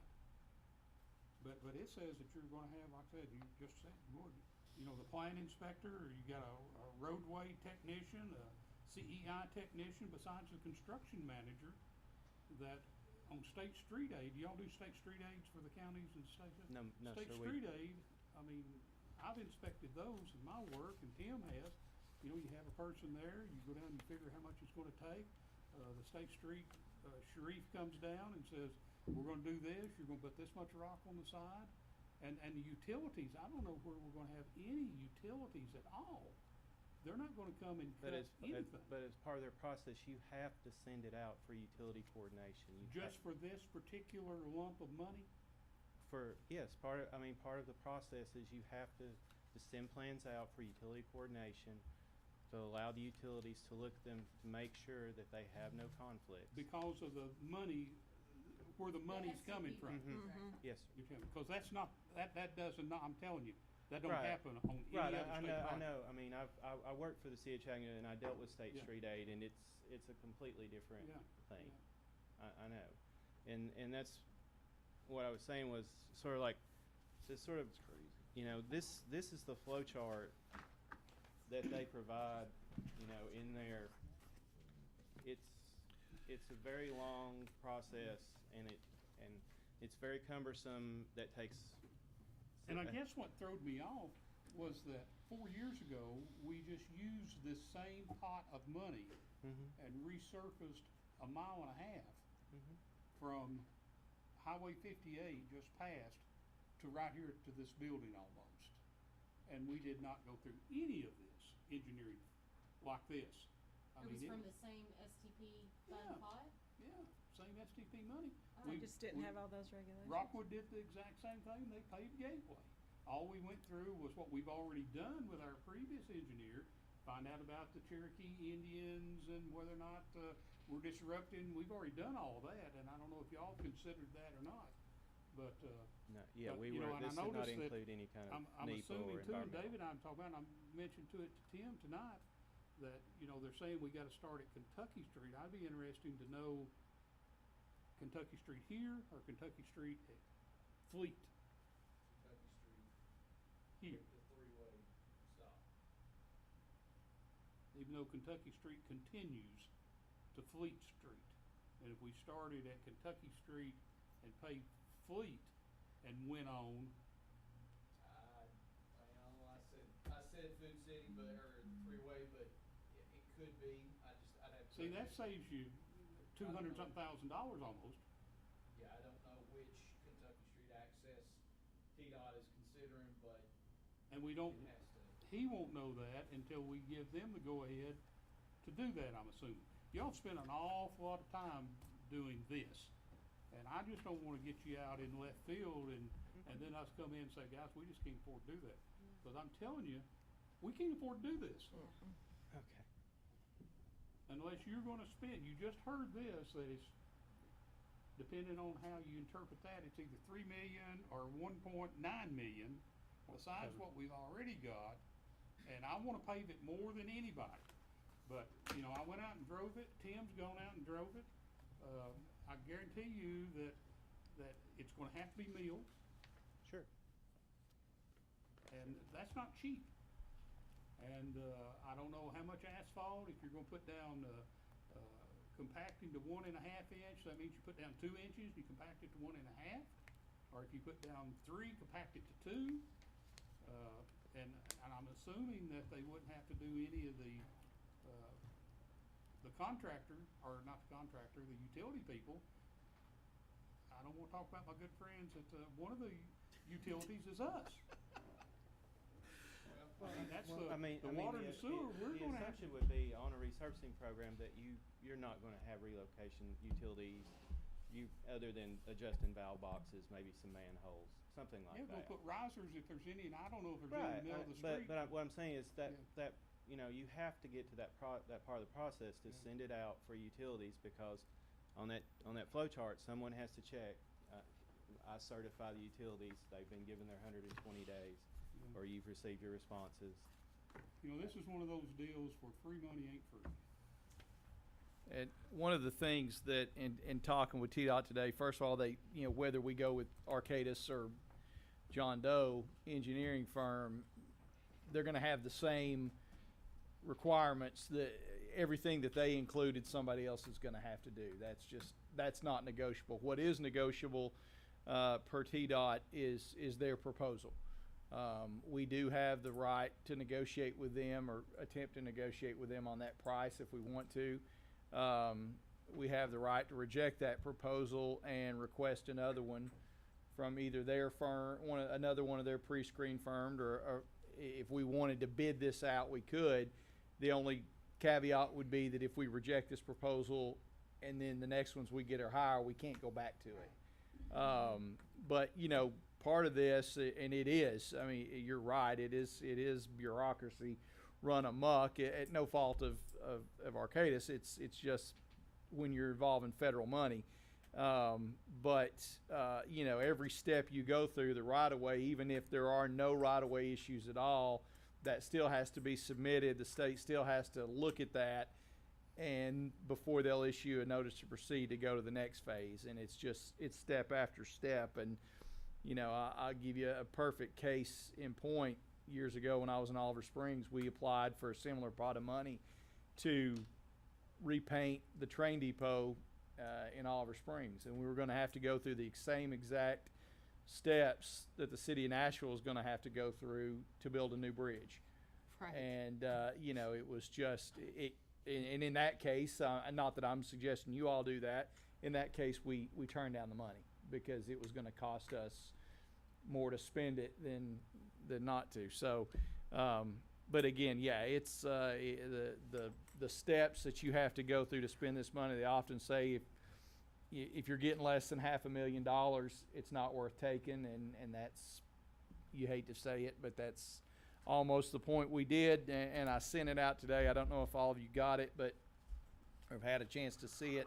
I did send out, Tim got an estimate from Rogers Group, and again, this is just an estimate, but, you know, in looking at that and the money we have, set aside, you know, you're looking at, our cost being, you know, the total of our local match that you already have set aside, and then the deficit cost, you know, the cost that goes above and beyond the STP funding, you're looking at about $335,000 that we're going to be out of pocket.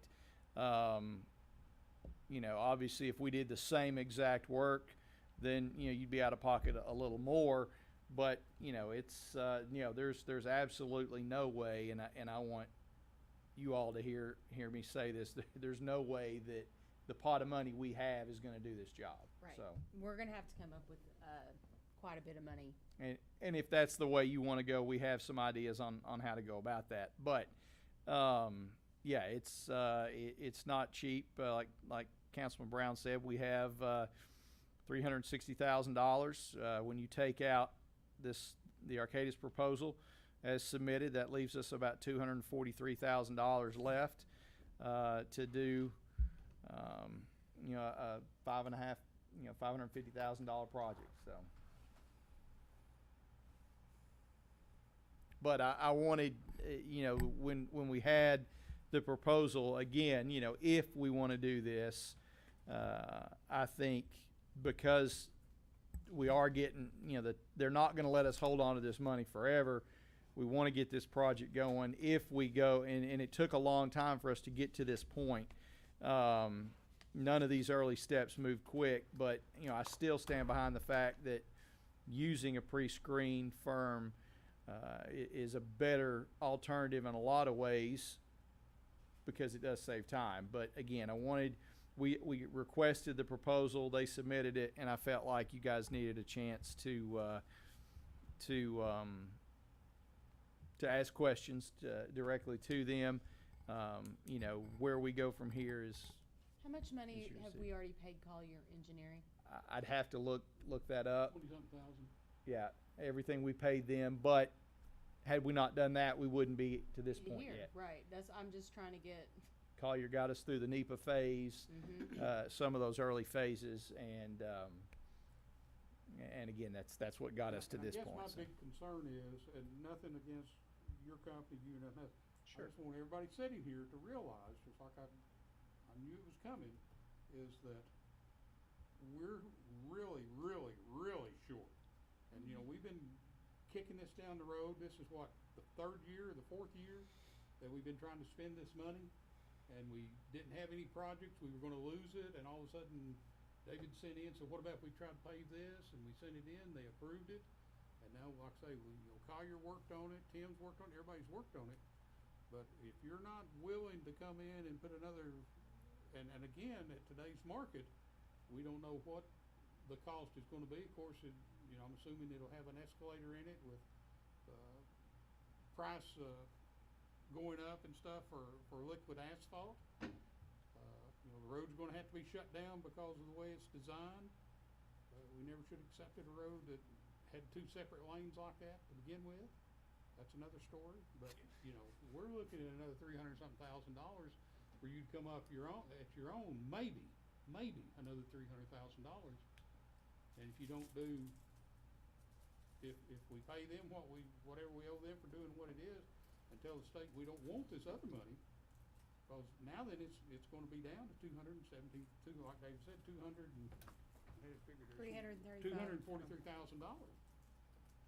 And I'm sure that we could negotiate with this company, and they'd probably knock off $10,000-$15,000 somewhere to help us a little bit. I think we Well, we can define the scope down Yeah. a little further and get it to exact points that this is what we'll provide, and we can get it down. I can't Oh, I tonight understand tell that, you exactly how much. And I that's can what- sharpen the pencil and I can get it down. How long would that take? We can get you something next week.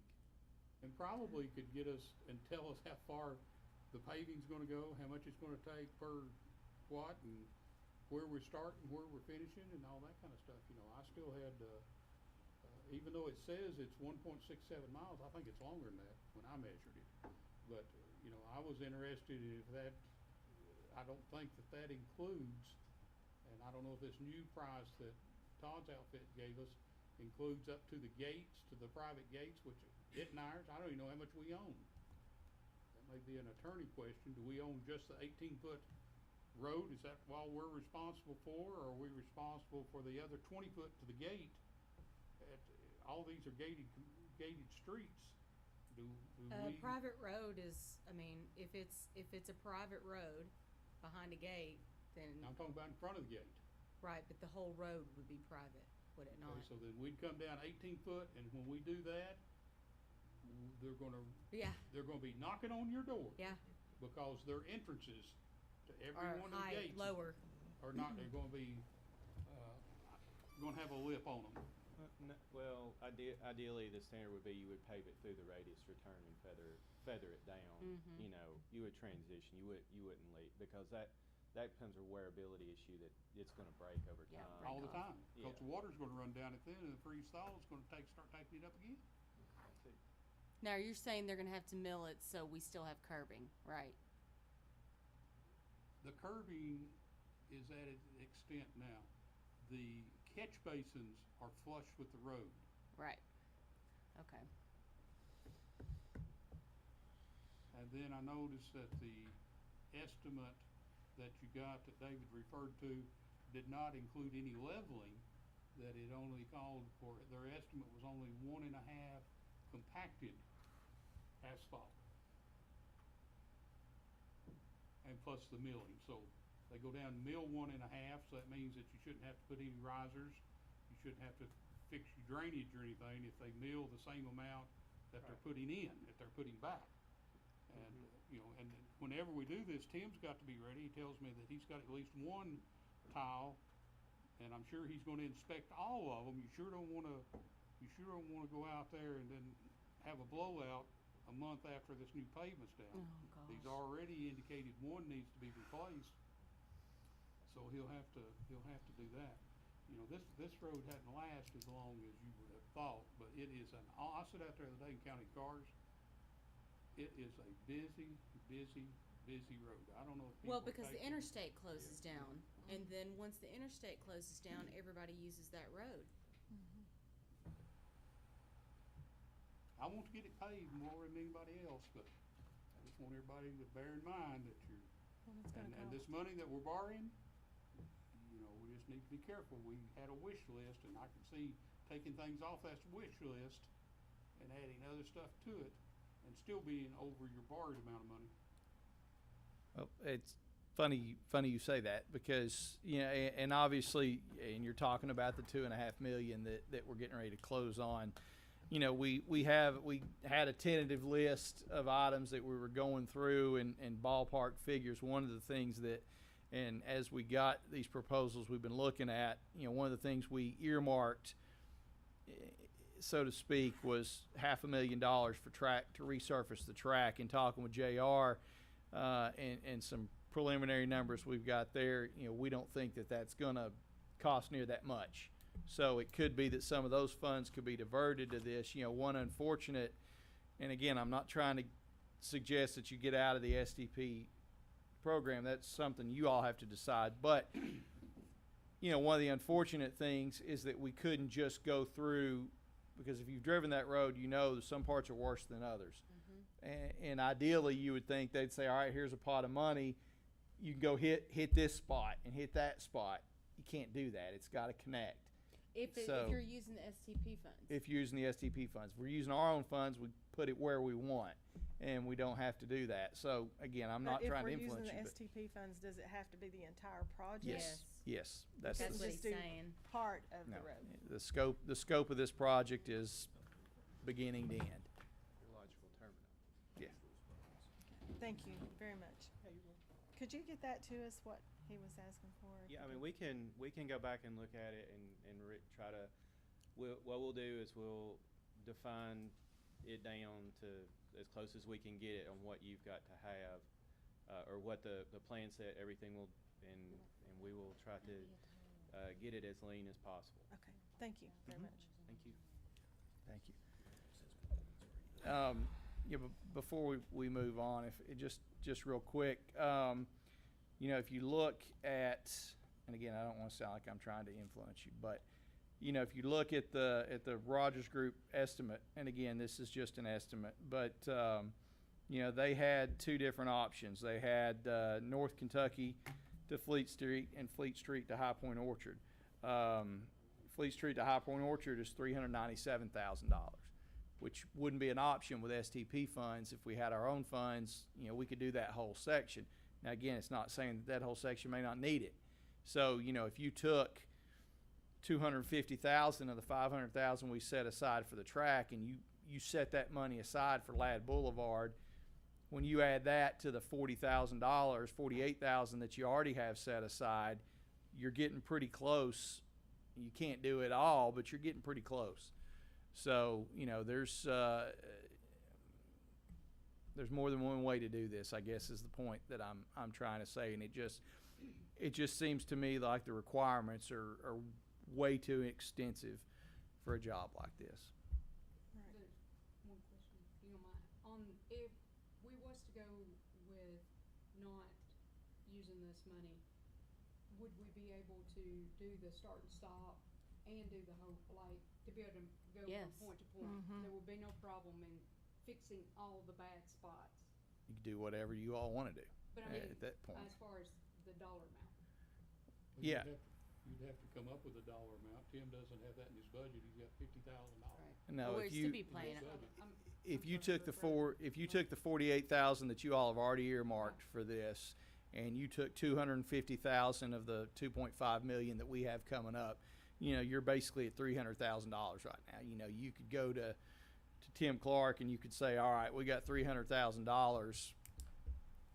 What's the biggest bang for our buck? And again, that won't do all of Ladd Boulevard based on this, but it would do a lot. And if you wanted to do the worst sections or whatever, again, that would be something we would have the flexibility to decide how to spend that money without the state saying, well, here's how you're going to spend it. So, Tim, since you're here, do you have any input on this?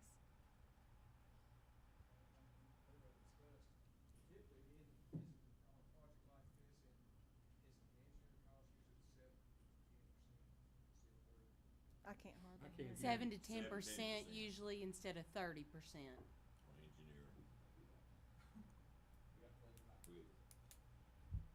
And didn't you say there were some state projects that didn't allow over 5 or something like that?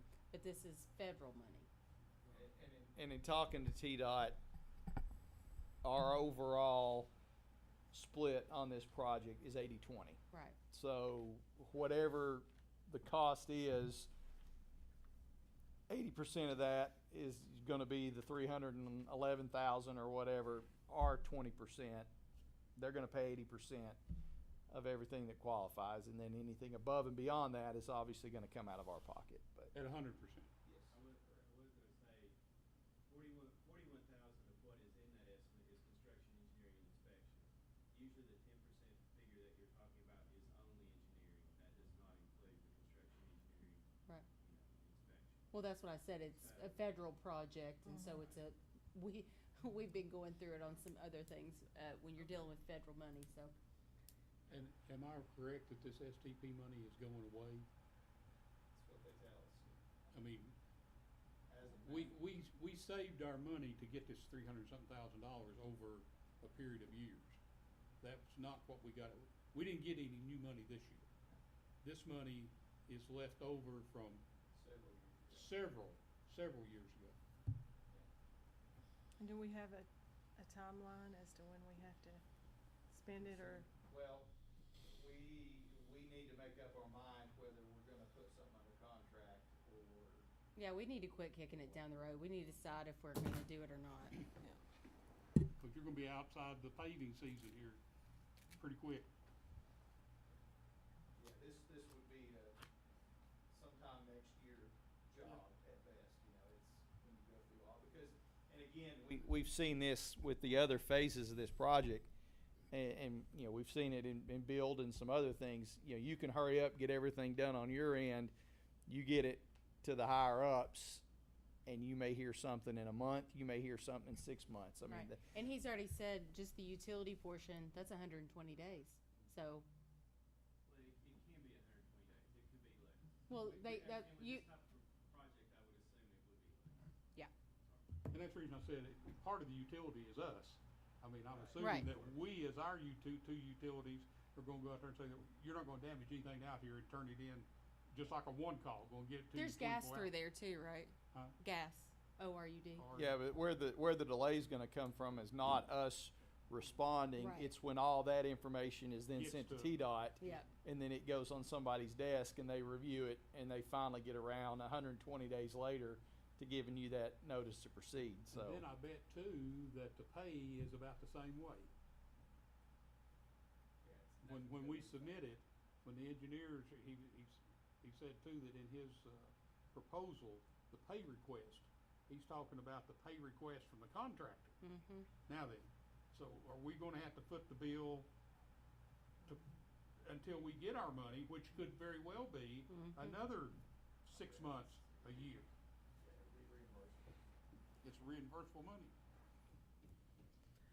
Okay, does anybody else have anything on that? Lord. Talked way too much tonight. Bet you got a bit of sore throat after tonight. Next item, discussion of request from property owner for rezoning of 626 Longville Road from R1 to R2. But- Stephanie? Before we jump on that, do Oh, you yeah. want this on the agenda for next week? Do you want it on the agenda for next month? I would What do say you- next month, because he's gonna get us the other figures by next week, right? Yeah, not next week. No, definitely not next week. Okay. Okay, Stephanie? Wait, is there some different opinions on whether we should vote on this on Tuesday? On whether we do this project or not? Everybody's in agreement that we should wait another month? The longer we wait, if you wanna do this, it's gonna get, TDOT's not gonna let us wait, so, I mean, if you all wanna do it, then certainly you don't need to make a decision I- quick, but I think, If I get you something by Friday, would that help? absolutely. Yes. Yes. But- All right, we'll get you something by Okay. Friday. Perfect, okay. The rezoning. Apparently, when the zoning map was done, this particular property for Mr. Muncy, it failed to be rezoned to R2 like the other apartment complex up the road. It was zoned R2, this one never got zoned R2. He has now purchased the property and wants to get it properly zoned. He has talked about adding some more structures on the property, but that's something the planning commission will deal with on whether or not he's able to do that. But for this instance, he is wanting to get it properly zoned in its R2 zoning that allows because it's an apartment building. It just was never zoned R2. Is that the Inman property? Yes. Yes, he owns the ones on Bailey Road, but then he just bought the Inman apartment complex, and then the one up from that he already owns, but it was zoned properly as R2. Anybody got anything Do you have on that? anything to add to that, David? Mr. City Manager? I don't. Sandy? I mean, everything looks, everything's in order. This has a recommendation from the planning commission. It just has to. Bless his heart for getting into the apartment rental business. Can you He put seems that to on be the doing agenda pretty for well next at it. week, David? Yes. Okay, all right. Thank you. Next thing, discussion of request for approval to surplus items. City Manager David Bowling, Public Works Director Tim Clark. We have some items here. There's a list in your packet. Tim has some stuff he would like to surplus, and we just need your approval to do that. Okay, you wanna put that on the agenda, Tim, for next month? Unless anybody has any objection to that. Yeah, we'll get that on the agenda, and, I mean, obviously, if you have any questions, Tim's here. I think it's probably pretty self-explanatory. If I could go back real quick, assuming he gets this in time to go out in your packets, Do you want this on the Arcadis proposal on the agenda for next week? I mean, we've begged and pleaded with TDOT to let us stretch this out, and they've actually given us a little bit of an extension, but we need to kind of let them know, yes, this is something we want to pursue, or no, we're not interested. I think, obviously, if you want to pursue it, we can work with them to get as much time as you need to make those decisions. If you even remotely think this is something you want to pull the plug on, then I'd like to let them know that. Yeah, because we already know if we have, for somebody who's wanting to decide whether yes or no, we already know where the extra money's gonna come from. There's no more mystery as to what we're gonna do. We have all the information in front of us, hopefully the rest of it by Friday. I don't think there's anything left on the table to discuss. We know where the extra money would come from if we decide to move forward, and we know what the plan would be if we didn't, so. Yeah. Any objections? Anybody having it? So we're gonna again borrow money to pay. No, No. you'll get to decide that. Yeah. Well, if we take it out of this $2 million that we just borrowed, it's gonna be on a 20-year note. No, We just well- paid off the last $1 million, and we said we weren't never gonna do that again. Well, yeah, but there's also other things that is financed into that doesn't last That doesn't 20 make any years difference. That was- anyway, so. and when I said that was just assuming that that's how you all want to do Right. it. I'm not recommending that we do that. I'm just saying, Okay. if you guys wanted to go down that path, here's how that could be paid for. And the only reason I'm saying that is, it sounds like we've got this pot of money, so that's where it needs to come from. Okay, Just so bear in you're mind that saying, you're borrowing money to pave again. And if you pay that payment off, and it comes out of the money that they're working on now, it's gonna be for 20 years. so what you're saying is we need to hold off this vote to decide Y'all can do where what the you want money to. would I come think- from? I mean, if it's on there, it's on there. You got to And- vote your conscience. I mean, again, so what we need to do, obviously, if you all want to do this, and again, let's just say there's 4 votes to proceed with this. Then we need to start working on how to figure out how to pay for it, whether that be take it out of those funds, whether that be to take it out of our fund balance, which could be an option.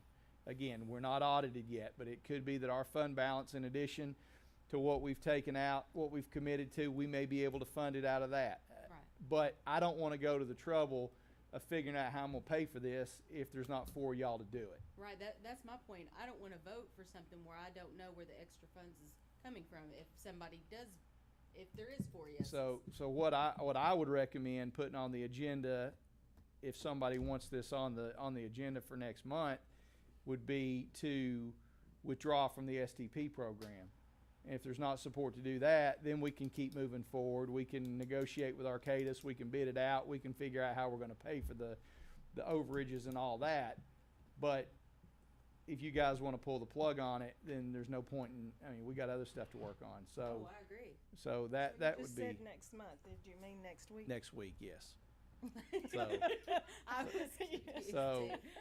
So if let's say that was on the agenda and that fails, then we can keep working on it. But if there's 4 votes to not move forward with this STP project, then we don't have to, we can discuss on an ongoing basis how we're gonna pave that, and we can come up with some ideas. But, we know if we go in the STP project, not only do we have to pick an engineer, but we're also gonna have to come up with where we're gonna find all this other money, and we gotta figure that out before we do it. So Mhm. Okay. I guess the point I'm trying to make is Vote on before we go to Tuesday. step B, let's vote step A up or down. I don't know. So you're saying basically vote on Tuesday whether to Continue in this. continue with the STP money or no? That's my thought, but I mean, you guys may totally disagree with that, but I think Councilmember what he Brown? was actually saying was he wants to see a vote to withdraw, and if you withdraw, then you're done. Yeah. If you don't withdraw, then you're gonna go forward. Move forward, yeah. then we got a lot of difficult questions to answer. Okay, put that on the agenda for Tuesday. We'll see where it goes.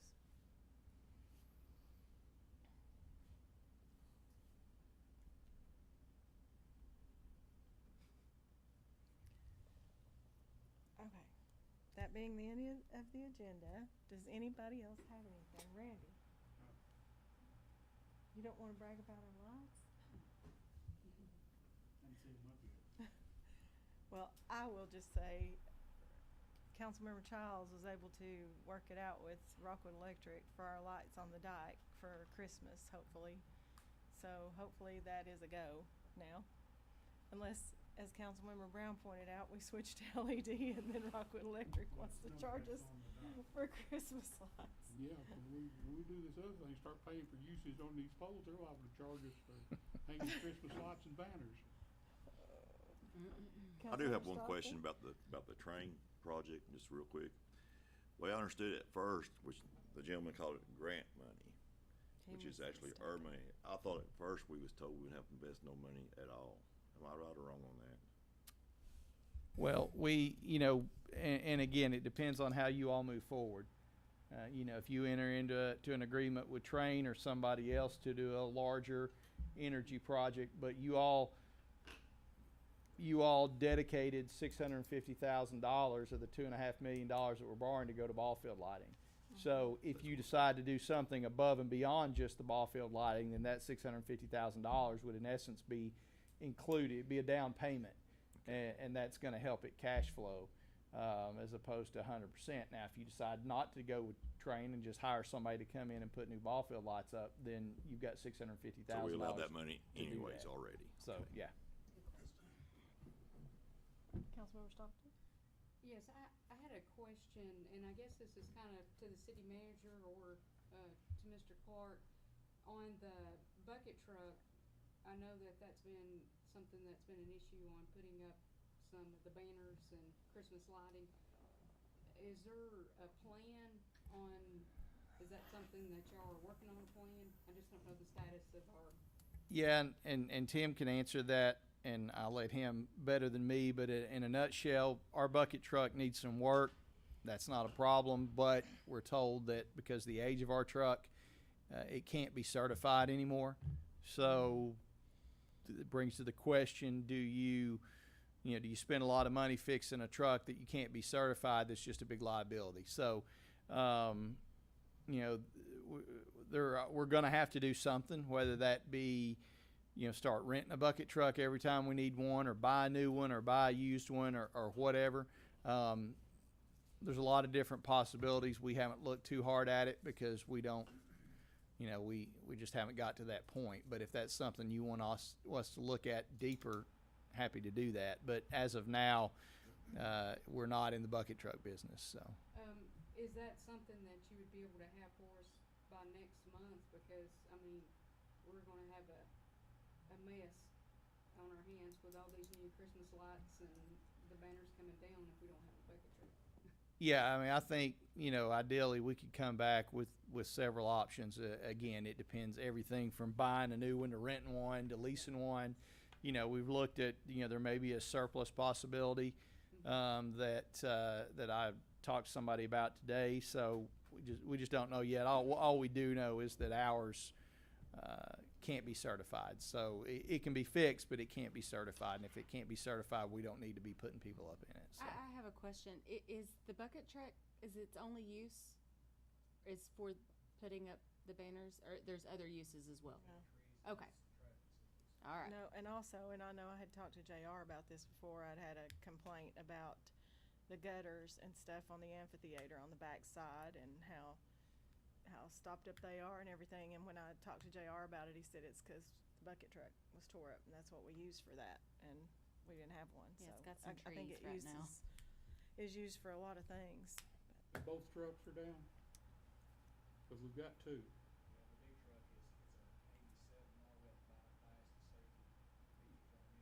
You're lucky you used it as long as you did, because that's the reason, when you talk about surplus bucket trucks, that's the reason they get rid of them. The hydraulics are either going to go out and it's going to cost a lot, or you can't get it recertified, and I commend you all for not using it without a certification.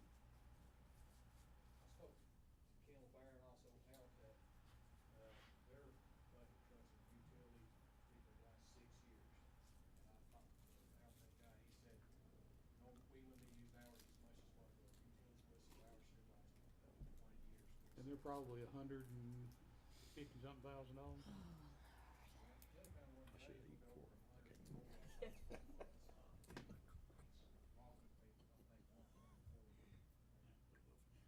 And again, it depends on how high you want to go with it, and to put those things up, you wouldn't need but a, I spoke to Kingston today, they're, trading their small truck in, but what I've been told, it's not very usable. You know, one of the things that Kendall mentioned to me today is apparently bucket trucks are in very high demand. I think for new ones, you're looking at a year wait time. You know, so the price is up, you know, supply's down, demand's up. So you know what that's going to do to the price. So yeah, we can come back with, you know, everything from what a new one would cost to, you know, and again, I don't know that it wouldn't be the best, most convenient option, but I don't know, given the price, that we don't look at what it would cost to rent one when we need one. You know, it's a shame that, you know, you've got cities in this county, none of which use a bucket truck 10 hours a day, every day. You know, it's a shame. This is one of those things you wish we could go in together and buy one, but, you know, that's been brought up before. But yes, we'll look at options to answer your question. Be happy to, and bring that back to you next month. we're the biggest city now, we could start that talk. How much are we looking at I mean, I'm assuming they're both tore up, right? How much are we looking at to like fix one of them, just if it's gonna take that long to get Well, another one?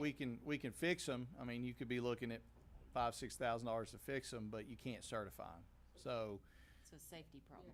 yeah, you know, if we buy one, we get it fixed, get it working just fine. If it's not certified, somebody gets hurt, then we're in big trouble. And so that's the problem. That's the issue we're having. Councilmember Brown.